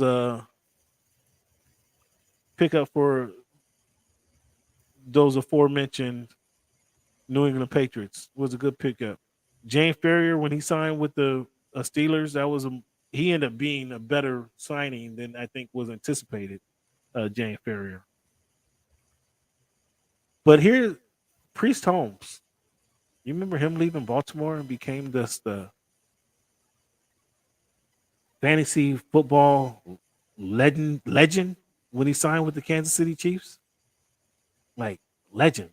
You remember that, right? Absolutely. I remember him winning me some money, jumping into the air and kicking some dude off him to get in the end zone. Yeah. Priest Holmes sat behind Ricky Williams for 4 straight years, sat behind Jamal Lewis for 2 straight years, and finally got his chance and made the most of it for sure. Like no player ever. And so he's an example of, even you talk about being playing behind Jamal, but in college he played behind Ricky for a bunch of years, and he had one breakout game in that Thanksgiving Day bowl game. I think he ran for like 290 something, and from then on, after the Ravens picked him up, well, he had to play behind Jamal because Jamal was a game 2000. So he had to sit and wait his turn then. But when he got to KC, man, it was incredible. Like how has this guy been sitting? Rich Gannon going to the Raiders. That was a pretty good pickup, wouldn't you say? Huge. Got Yeah. to the Super Bowl. Kevin Green going to the leaving the Rams, going to the Steelers. That was Kevin Green was pretty good. Curtis Martin leaving the Patriots, going to the Jets. Became the Jets' all-time leading rusher. Not saying a whole lot, but he was solid for the Jets that coming year. Charles Woodson leaving the Raiders, going to leaving Green Bay, going to the Raiders. I wasn't moved by that signing, but it ended up being a pretty good deal. Would you agree? I mean, it was a Tuck rule. So it's Woodson to the Packers and then back to the Raiders, right? He left the Packers, going to the Raiders. Yeah, so because he's a Tuck rule guy, and then he goes to Green Bay, and then he goes back to the Raiders. So Raiders, Green Bay, Raiders. Right. Okay, that's how it was. Yeah, because he would play for the Raiders with the Tuck rule, and then the other guy, obviously, is the other guy on the opposite side of that Tuck rule was Tom Brady when he signed with Tampa Bay. But where's your number one? We're getting there. Settle down. Oh, sorry. We're sitting there. Settle down. Oh, sorry. Excuse me. Tom Brady was that a better signing than Kurt Warner going to the Cardinals? Kurt Warner, the QB, Kurt Warner. Yeah, no. I mean, maybe a slightly better situation. I think that Kurt made the most of his situation. I think that what Tom was walking into was a lot more tailor made. I think that it was pretty fast. Kurt probably overachieved a little bit more than Tom did, given the set of circumstances. Kurt overachieved in Arizona. Yeah, I don't think that Kurt walked into a team that was like, "Ooh, this is Super Bowl ready." I think Tom walked into a team that was like, "Ooh, this is Super Bowl ready." But I wouldn't say Kurt overachieved though. I mean, I wouldn't say he's an overachiever. Like he overachieved in the sense that he took a team that was not as good as the team you that weren't Tom expecting. Brady took. You weren't expecting that. You weren't expecting that.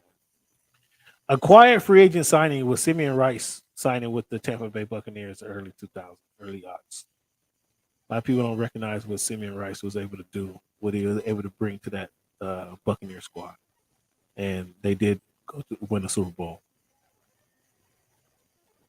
Deion Sanders signing with, what do you want to say? Sign with San Francisco and then signing with the Cowboys, or you want to say signing with the Cowboys and then signing with the San Francisco? I mean, him going both ways was just kind of changed, flipped the power of the NFC at that time, right? In 93, 94. So that was pretty amazing.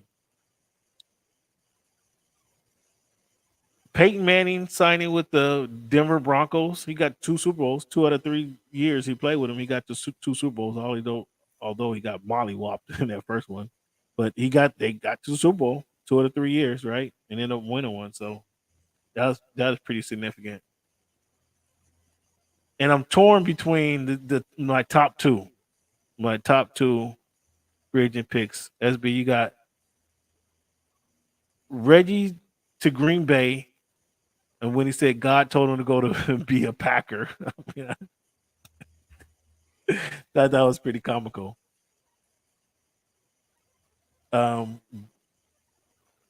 He didn't change their fortunes because obviously they had Brett Favre, but he definitely made a significant impact in those Packers team. Would you say? Would you agree with that? Reggie to Green Bay is number one. There's I don't know where you were like trying to go with Reggie to Green Bay is number one. Reggie to Green Bay is number one for sure. Over Drew Brees to New Orleans. Yeah, I don't know about that one. Drew Brees to New Orleans was crap. As I said, Reggie didn't change the fortunes of the Green Bay Packers because they had Brett Favre there. Drew Brees going to New Orleans changed the whole city around, changed the whole way they look at the Saints. He did that for 10 years. Got him to the Super Bowl, won the Super Bowl. The Saints, they never did that. You have Reggie going to Green Bay over that? I don't know, fans. Tap in, fans. What you got? Who was the bigger free agent acquisition? Drew Brees going to New Orleans or Reggie going to the Packers? How many Super Bowls they win? They only won one. Back to back. They only won one Super Bowl. So who was there? What Hall of Famer was in New Orleans with Drew Brees?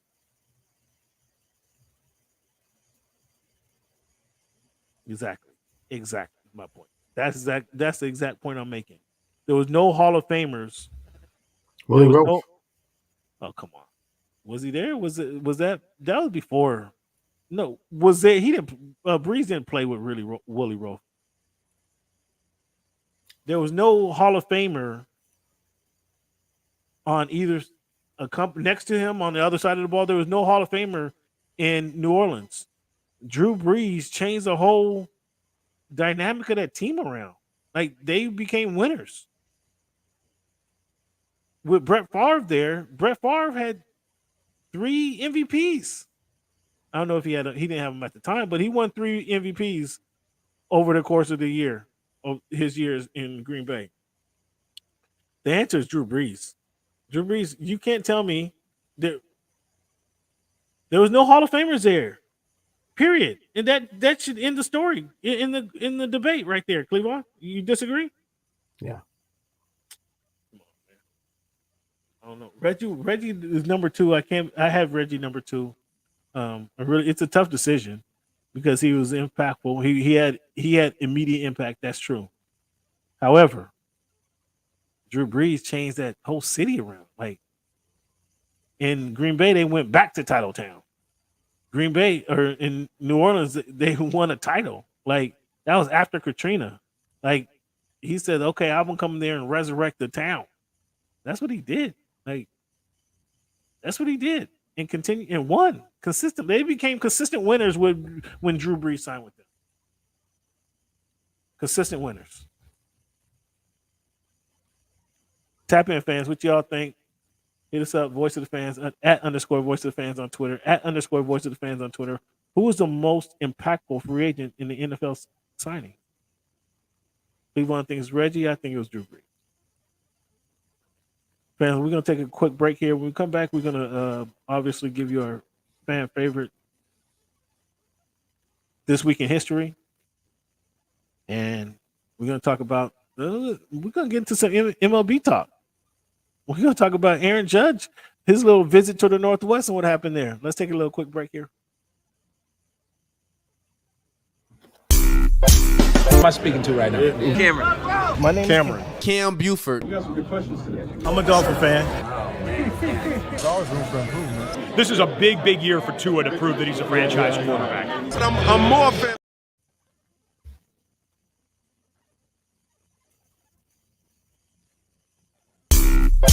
Who am I speaking to right now? Cameron. My name's Cameron. Cam Buford. You got some good questions today. I'm a Dolphin fan. There's always room for improvement. This is a big year for Tua to prove that he's a franchise quarterback. I'm more a fan of boxing. Boxing is my main sport. I'm not worried about him right now. I'm worried about Crawford. I'm trying to get that fight made. As a competitor, how much does that competitive spirit get in there and say, I want to fight this guy? I want to get some of this guy. Of course, I want to fight all the guys. Of course, that. But at the same time, like I keep telling you, it's a business. Once you finish him off, do you feel you get the credit and the respect you deserve there? It really don't matter. I'm just on a mission to become the best, welterweight in the division. After I get him, I want to fight the next best guy, the next best guy, the next best guy. Then once I clear the division, I'm going to move up. Think about it like this. The promoter pays the fighter. The fighter pays the manager. Okay. So the manager works for the fighter, and the fighter works for the promoter. Okay. If you can see, you can believe. So you are lifting weights currently? No, it's not like that. When he said it's easier to score in the NBA versus Europe, did you agree with them? To me, it's easy to score all over the world. Aaron, what has the game of baseball taught you? One of the biggest things is being humble. Can you give a message to the kids to kind of persevere through the false teachings they may be giving? Patience. Okay.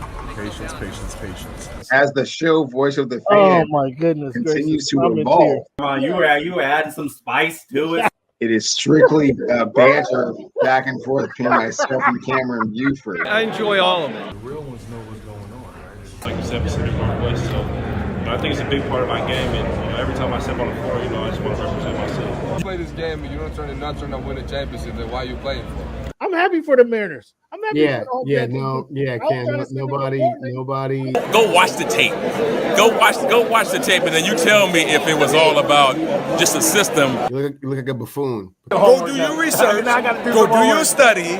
Oh, this guy. That's what's good in sports, man. This is Big Snoop Dogg, man. That's what's good in sport. Hey, man, thanks for making our voice your choice. You know how we do.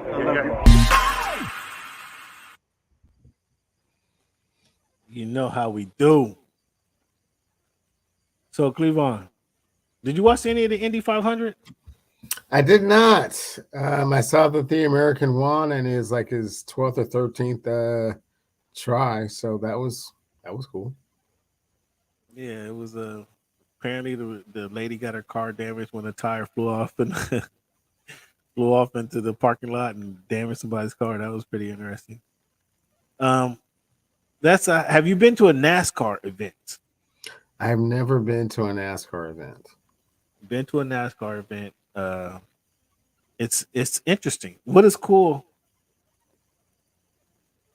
is it's so different than any event in the sense that there's people tailgating, people camping out at these events. Like they get there Thursday, Friday. It's a weekend event, but people drive like they follow to the circuit. Like they're driving in Alabama, then they'll be in North Carolina, and then they're following this whole circuit around.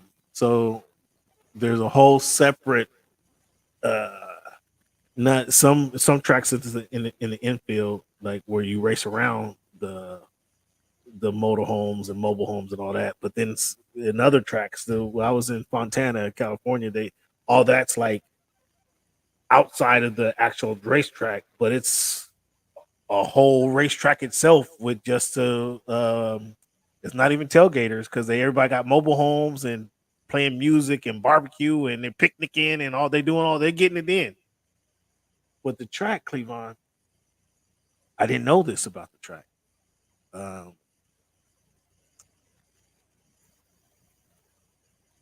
I went to, this might have been 2008, 2009. The girl was on America Idol, black chick on America Idol. She sung the national anthem. I didn't know who she was.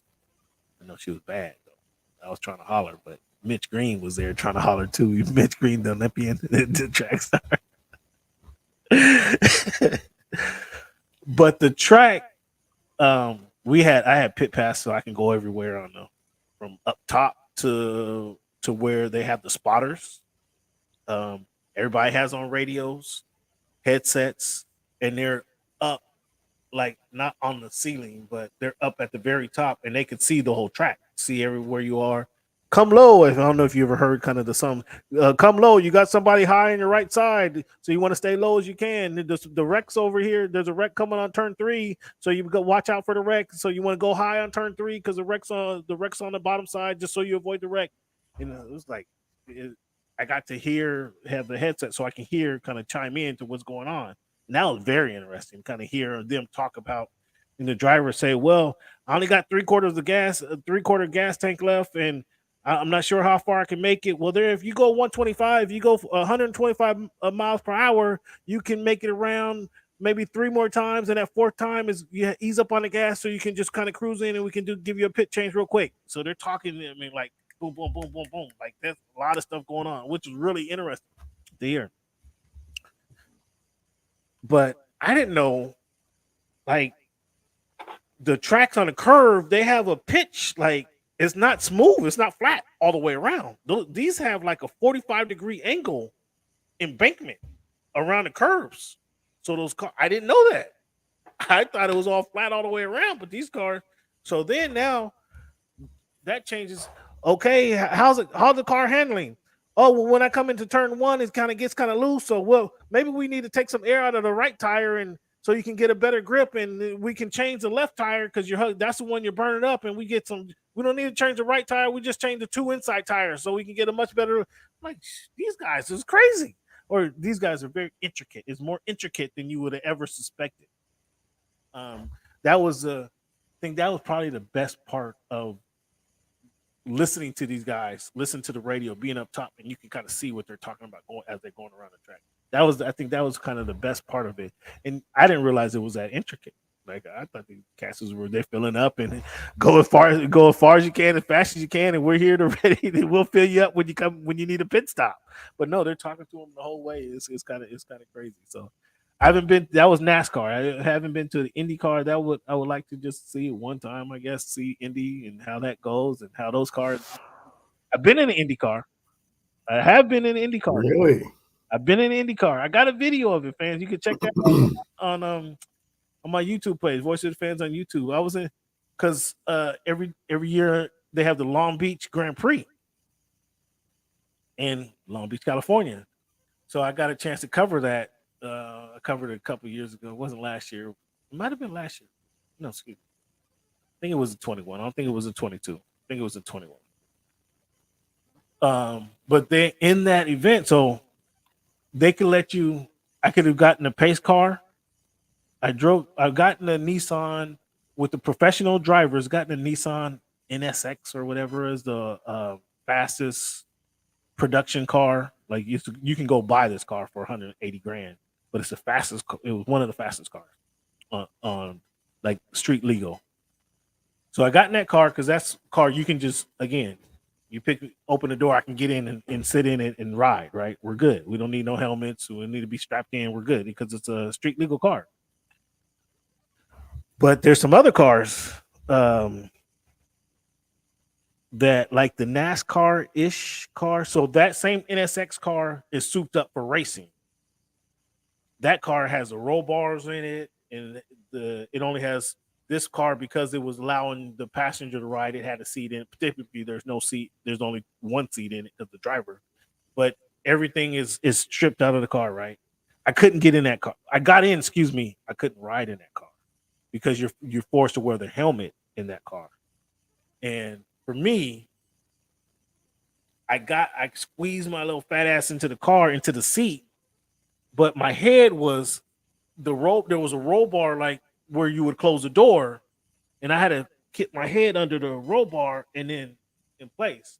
But once I did that, I was like, wow, I was stuck.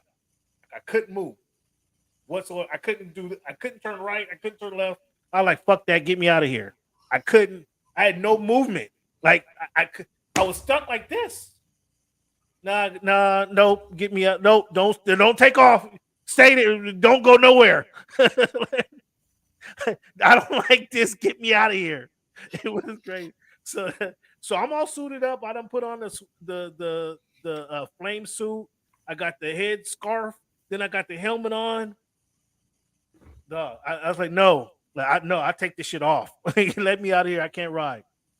So I was like, okay, because it was you had to get into under that roll bar. But again, once I put my head under that roll bar, I was like not moving for the next 3 minutes, however it takes to go around this track. I'm good. I'm good. I'm good. But and I was like, damn, I was kind of halfway embarrassed because I had put on the suit and these guys stuffed me into this car, but I was just uncomfortable. I couldn't do it. But the IndyCar, they had like the front and the back IndyCar. So I'm sitting in tandem. They call it the tandem. So the driver's in front, obviously. I'm behind him. And the sad part about it is I got a video, and that's the video. If you go to YouTube, I got a video of it because the dude put a GoPro right next to me. So the GoPro is had better vision than I had because I'm literally all I can literally see is the dude's the back of the dude's helmet because literally that's all I could see in this ride. I could turn my head and see, the sights, but we're going 147 miles per hour. Like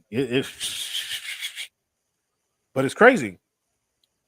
I got in that thing, and so I couldn't see, like, if I'm riding with you, I can see that you're about to make a left-hand turn. The road's going left. I can see you're going to make a left-hand turn. But because the way I was sitting, I couldn't see that left-hand turn coming up. So the dude speeding at 147 miles per hour, he's like, and he slams on the brakes. I'm like, why are you slamming on the brakes? Like, the left-hand turn's coming up. But I couldn't see that.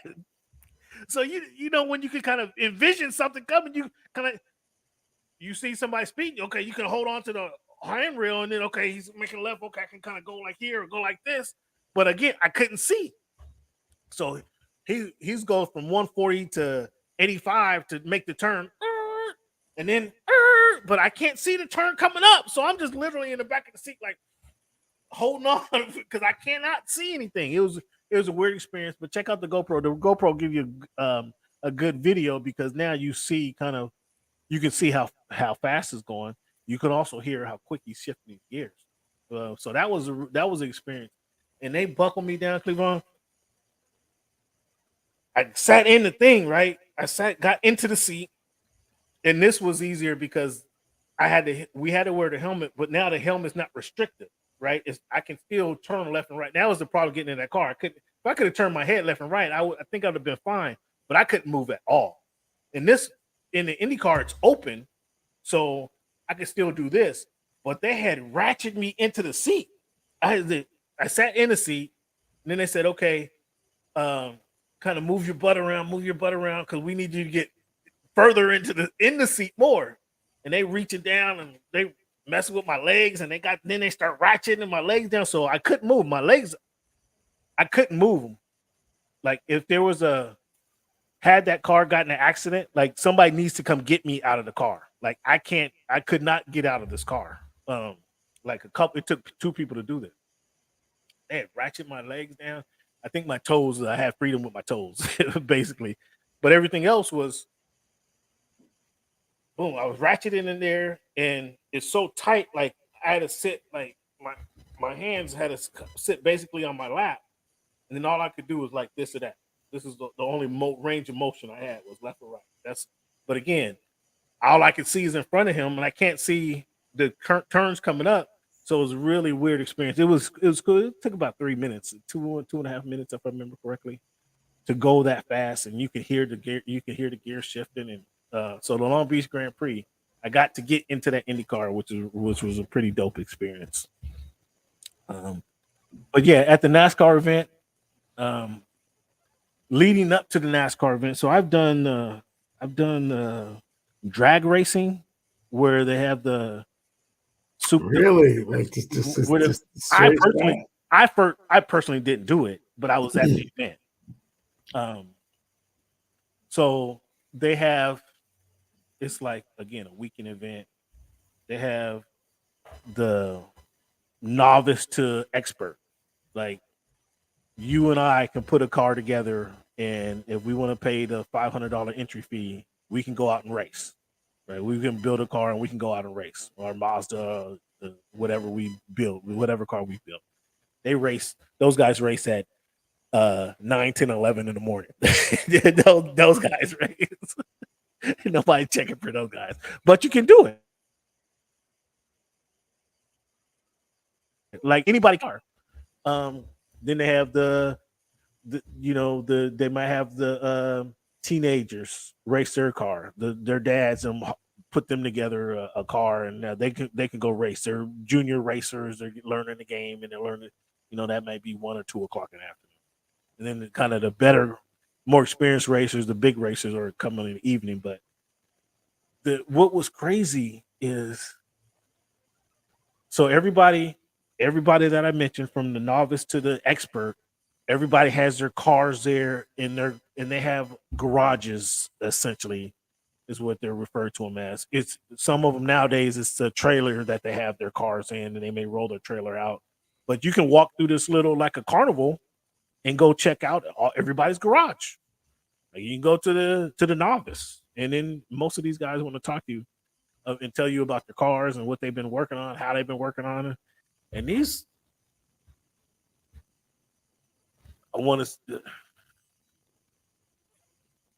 guys, there's some, I don't even know what these, I don't want to call them idiots. I don't want to call them doofuses. I don't want to be, these guys are so into it. These guys are bringing gas masks, and they want to hear, can you step on the gas? Let me hear your motor run. They're at the exhaust, kind of trying to smell the exhaust. I'm like, dude, what? Let me hear it. Let me see how it hears if you step on the gas. So somebody's on there. Oh man, it sounds like, was that a YK2 sensor you put in there to get the sound? Like, no, I use a Y2KX sensor, and that softens it a little bit. I don't know the difference between none of this shit. It sounds like dude stepped on the engine, in the motor, he gives it more gas. But these guys were way over the top, way over the top. So it was funny. I'm walking through this event. Is my my ex-manager, kind of a team building event. He said, Cameron, come check this out. Come to this event with me. Dude, I'm not really into motocross. Well, have you ever been? You gotta come check it out, man. This is a cool. At least get the experience, right? So out of probably 4,000 people at this at this little race day event, I'm the only black person there. So the newspaper, somebody in this newspaper is like, yo, what are you doing here? Who brought you here? Are you into auto racing? I'm like, I was invited and I'm here. Oh, can we do an interview with you? Like, I know why they want to interview me, because I'm the only damn black person at the event. But it was pretty funny. But that was, so the funny cars, we saw the funny cars take off, and again, These guys, as I said, just like the NASCAR event, they go week to week to week. I just don't understand it. These guys put $200,000 into their car to go blow the engine and then go do it next week. Like, I'm like, come on, man.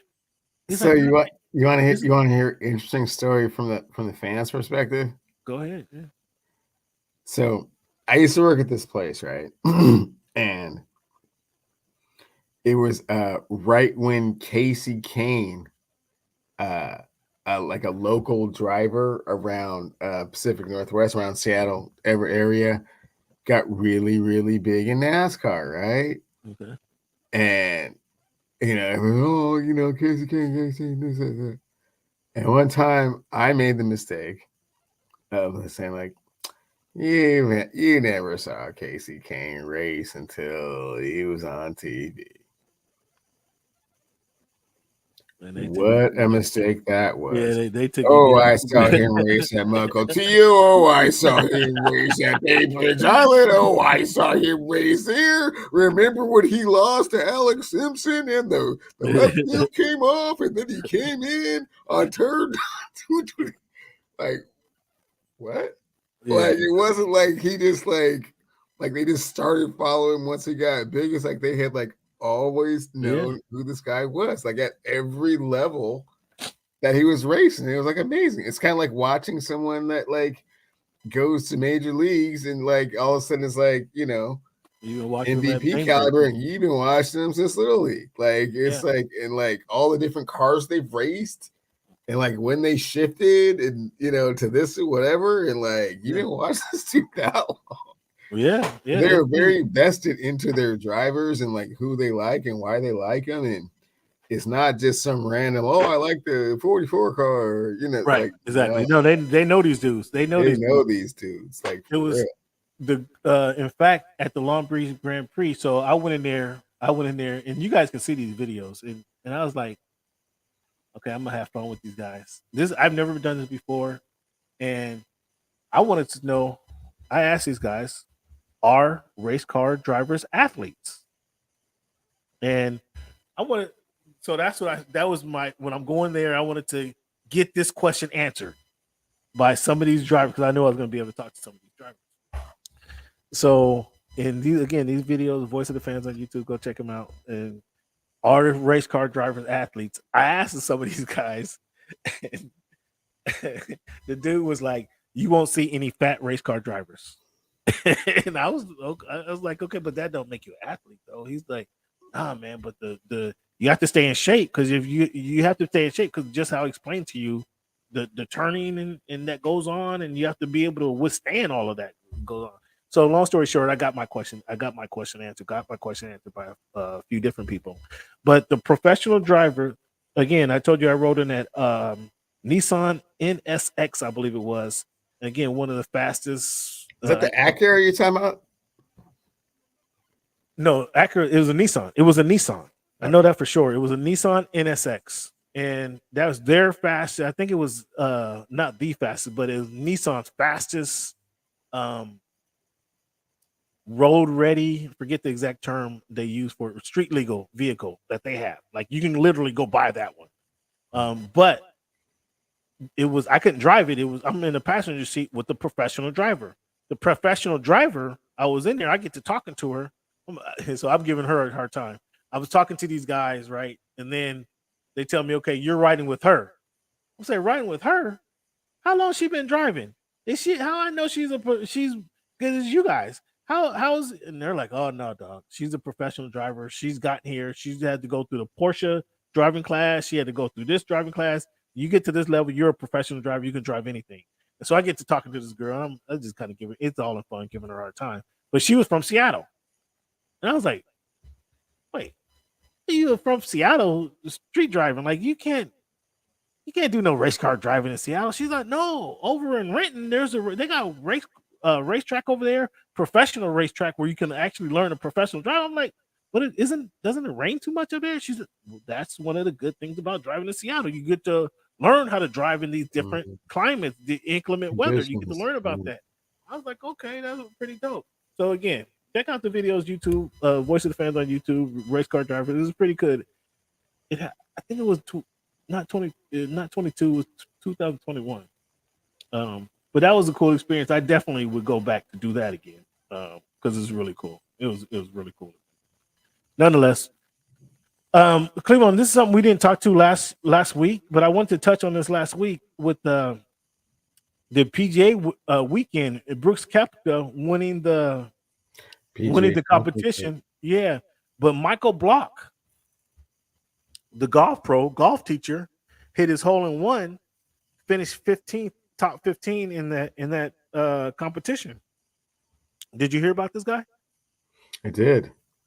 So he won 288 grand for the hole in one, the hole in one and compete in winning top 15. So that's life changing stuff, right? This guy wins almost 290 grand, and then the next week he gets to compete. He gets an invitation to compete on the next tour, on the next tour event. Like, what other sport, Cleveland? And my question came up and I tweeted this out. Does this make golf the greatest sport around? Where literally he's a golf pro, he's been dabbling around, but somebody who goes shoots jumpers, plays at the YMCA on a weekend, he can't win an event and then end up in the NBA, playing pros. You know what I'm saying? Same thing. Somebody throwing a football around, they can't win an event and end up on an NFL team. Like, what other event can that happen in tennis?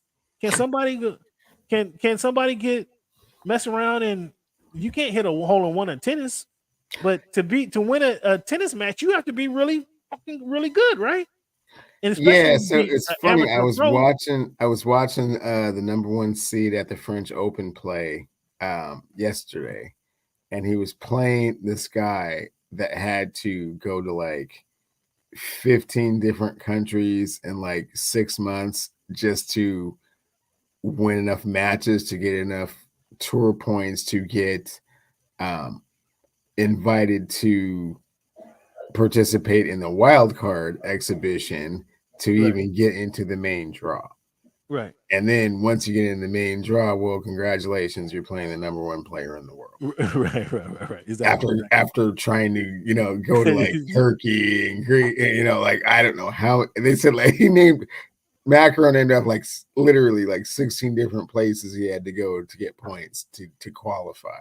Right. So the thing is, if you qualify, and it's different in golf because you're not playing a particular person, you're just playing the field, right? So it depends on what the field is doing. So if you play the field and it's kind of like, they're not 100% on their game, just killing it, they're kind of like 90% of their game and you're like at 100% of your game, well, then, you fall a little bit somewhere, it's easier to fall somewhere in the middle.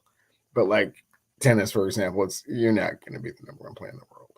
But you had to do a lot of things to get enough points to get there. Yeah. To get that opportunity. Yeah. But that being said, so supposing that you were just kind of like a little bit, above that level, and instead of, getting the number one seed, you got like the 20 seed.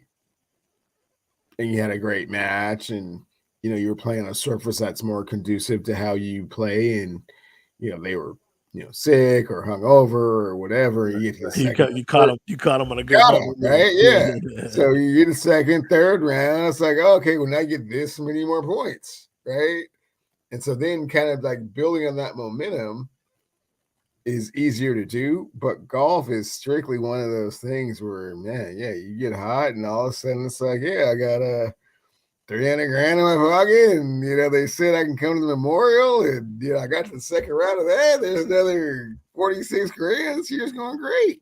I think he finished dead last in the Memorial, though. I think he didn't make the cut. But didn't make the cut, but I mean, I believe that at some of those tournaments, even like just getting to the field is a certain amount, and like, I mean, let's do 100 is like 15, 20 grand. Like, after that it might get to be whatever. But yeah, if you're a scratch golfer, you get hot for a weekend. Yeah, that's dope. Like MJ texted him, like that's dope. Like and that just made me think like that. No other sport. What other sport can that happen? Like where you're competing and with the best of the best. Like, and from one weekend you're playing with your buddies, having a few beers, and just got, or you're coaching and you're teaching. That's what he was doing. And then next week, like you're playing with the best of the best. That's amazing. Kudos to that dude. Regardless of what he does the rest of the year, like 300 grand is great for most mom. That's a great like bonus for the year, right? Like that was like. I don't think he was going 300,000 more than I was expecting him. I mean, he had a certain amount he was going to make, but like, he's throwing 300,000 on the fire. Let's like, say 250. He wasn't expecting to make 250. So after that weekend. So again, so that's why I said that might be the greatest sport around, man. If you're able to be able to jump into the pros like that, I just somebody tell me differently. I may love kind of how John Daly kind of made his ascent that one time at the PGA as well. It was just like just some regular dude all of a sudden. Oh my gosh! Yeah, that's pretty wild. So I skipped over this week in history second. So let me give you guys this week in history, fans. Back in 1854, May 24th, 1854, Lincoln University, Pennsylvania, the first black college, was founded by the church Prohibitionists. 1843, a couple years before June 1, 1853, Sojourner Truth began traveling as an abolitionist speaker. June 1, 1862, slavery was abolished in all U.S. possessions. I think that supposed to mean country, the U.S. country though. In June 2nd, 1863, Harriet Tubman led Union Army guerrillas into Maryland, freed more than 700 slaves. The Harriet Tubman movie is pretty crazy. Have you seen that? I have not. Is that the one with Janelle Monáe? Yeah, you got to check that one out for Janelle Monáe alone. June 3rd, 1968, the Poor People's March on Washington, 1968. 1868, May 30th was Declaration Day, later called Memorial Day, is first observed in northern United States. May 31, 2021, Naomi Osaka pulls out of the French Open, citing mental health as a reason after refusing to appear in compulsory post-match press conference. May 31, 1982, Oakland A's left fielder Ricky Henderson steals 2 bases in a 3-2 win over the Red Sox, become the fastest player to reach 50 stolen bases in an MLB season. When's the last time a player stole 50 bases in a season? That's probably for the entire season, maybe last year. I mean, they're getting 50. They're getting 50 stolen bases in the season. Well, they certainly have an opportunity to do so this year because the rules have been changed. Yeah. Changed and relaxed. But I mean, yeah, has those new bases? Has there been a difference? I mean, they want to keep the score up. It's not so much the bases; it's more the fact that you can't throw over there that many times, and so whatever. Yeah, and so once they go, they just go. So there's been more base stealing going on. I'm not looking into that for sure. But the year you're talking about is the 131 year. So that's they're already stolen 50 by May. Yeah, so that was great. He was just getting on base and stealing right away. Yeah, just right away. It wasn't like there was no mystery to this. 2007, May 31, 2007, Cleveland Cavaliers forward LeBron James scores his team's final 25 points in double overtime win against the Detroit Pistons in Game 5 of the Eastern Conference Finals. That's my most memorable LeBron moment. Like he doesn't have a signature. There's not the over Craig Elo. There's not the Byron. No, he certainly does. It's the chase down block. That's his signature. You think that? You think that is? Without question. The 25 consecutive points was more significant than that. Like no, it wasn't. It was. The chase down block secured a championship.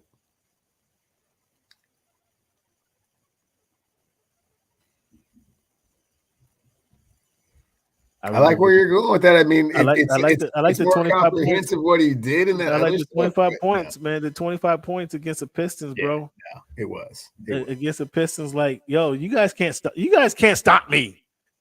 25 consecutive, bro.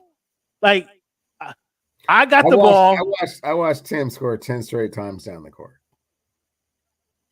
in a playoff game. That was the most amazing thing I've ever seen. Even more than the Isaiah with the 29.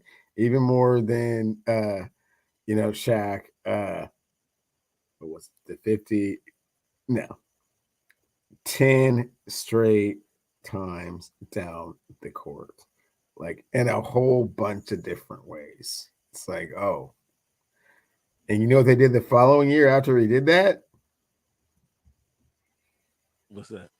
They locked the players out. Oh, you talking about the early Tim. You talking about early in 98. 98, yeah. Mm. Like, we need to reevaluate what this whole thing looks like, because that dude just scored 10 straight times down the court. 25. You didn't hear what I said, though. I did. He scored a Cleveland Cavaliers. That's Cleveland cool. Cavaliers forward LeBron James scored the team's final 25 points in double overtime. It's a good win. Man, I mean,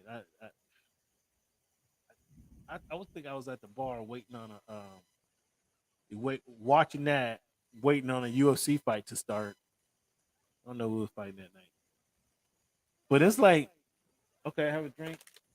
Okay, this nigga scored again. Like, okay, mingle a little bit. Oh, again, LeBron. Like, damn, dog. Is anybody else on the team gonna do anything? Like, yeah, that dude was crazy. Breanna Stewart taking on the Sonics or the Storm tonight. What's she doing? You got it on. Winning. She's winning. She's a winner. She's probably kicking in butt, huh? Because who's left? Who's left over there on the Storm? Anybody? Oh, ain't nobody left over here, man. I mean, after Sue Bird and Stewie left, I mean, that's it. 86, yeah, 86-78. They won that game. So, all right, the Mariners. We got, Judge did come to town, smack them around a little bit, got some highlights and stuff. But the Mariners are 28-26. 7-3 of the last 10 games. What's going on over there? I mean, they're selling this. What? Cam, I have figured the Mariners out a little bit. Oh boy. I have figured them out a little bit, man.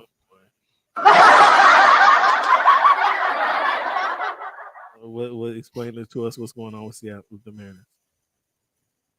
They rough up really bad teams. And can be good teams. They knock up,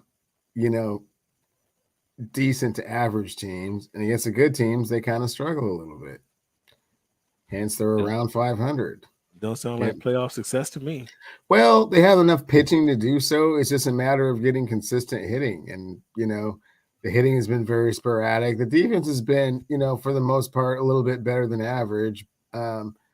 Starting pitching at times can look spectacular. I mean, I would put their rotation up against anyone in the league. And their bullpen as well, and they should be getting some more help coming in, but it's just the timely hitting. They don't all hit at the same time. It's like Julio's hot, and then Ty France is hot, and then Kelenich's hot, and it's never all at the same time. So, sound like a bunch of scrubs to me. Of course it would to you. I mean, that's what you're making excuses for chumps. That's what it sounds like. I'm not making excuses. With the All-Star game coming there in about a month, will there be any Mariners on the All-Star team? I said, again, you keep asking me that question, there'll be 4. I mean, yeah, we got to do the voting here sometime. And how can it be 4 from a team that's barely 500? How can it be 4 All-Stars? Well, for 1, you vote on the positions. For 2, it's in Seattle. And for 3, the other positions that you don't vote for, like pitchers, for example, they'll send at least 2. I mean, they changed that rule that every team has to have a representative in. Okay, well, Julio will be there again. I'll say this again. Julio will be there. Are you sure about that? Are you sure about that? I'm 100% sure Julio Rodriguez will be. Let me see what Francisco's stats are. Let me see. Let me see if he got any stats. That's 3 elbow range, by the way, Cam. That's 3 elbow range. You want to holler at me about that bet? It's 3 elbows. About what? Whether there'll be. That's like coming to talk to Avon Barstow, man. You want 3 elbows? Is that what's going on here? I want to know. I just want to know, how can a team in third place in their own division? Well, I tell you what, Cam. I guarantee you, Julio Rodriguez will be in the All-Star game, and I got 3 pounds of ribs on it. What you got? You ready? I mean, again, that's only because they're in town. They're on. Okay, well, you can't fathom such a thing. So either you're willing to pull the trigger or no. Dog, 247, dog. 247, 10 home runs. Okay. 31 RBIs. We're halfway through the season. Okay. So he's looking at 20 home runs and 60 RBIs. This is All-Star? So I'm sorry, what's the name of your rib shack down there in Alabama? Full Moon. Full Moon. Cameron, if Julio Rodriguez doesn't make the All-Star team, I'll give you 3 pounds of ribs from Full Moon. I'm not making. And if he do, I'm not making this bet because the All-Star game is in Seattle. They have to have at least one representative. No, it's not like that. Like you just said, it's not like that anymore. I mean, but you don't just have to have anybody from anywhere. It's in their hometown. Like there will have to be a representative. If it was in Baltimore, you don't have to designate someone from the If it was in Baltimore, he might not make the All-Star game with these numbers. With 247, 10, and 30. Come on, Cleveland. That's not. Come on, man. For real. You gonna. Let me see. Let me just for shits and grins. What is Judge? What is my guy Judge doing? Let me see what Aaron Judge is doing and how these numbers compare. Come on, Aaron. Talk to me. Talk to me. 302, 17, and 38. Okay. Come on, man. Come on. Who you gonna pull up? You gonna pull up somebody else?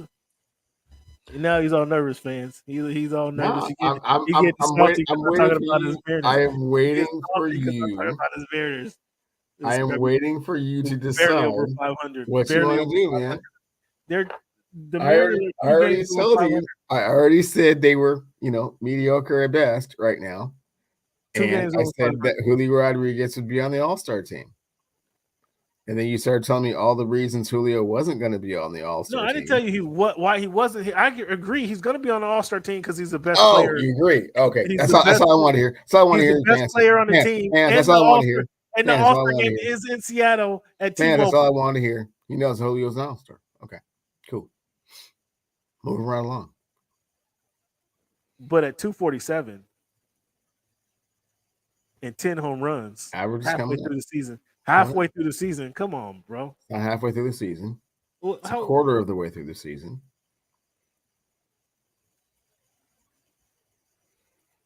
I don't understand where this faith comes from, fans. I don't understand where this faith comes from. The pitching staff. I just said, but that's fine. So the A's is, I mean, you see these ball games. You see the A's. Have you seen the A's game with the 200 fans in the stadium? Well, that was one of the of that 7 and 3. 4 of those were the Oakland A's. and you want me to get out? You want me to get excited about these bumps? Come on now.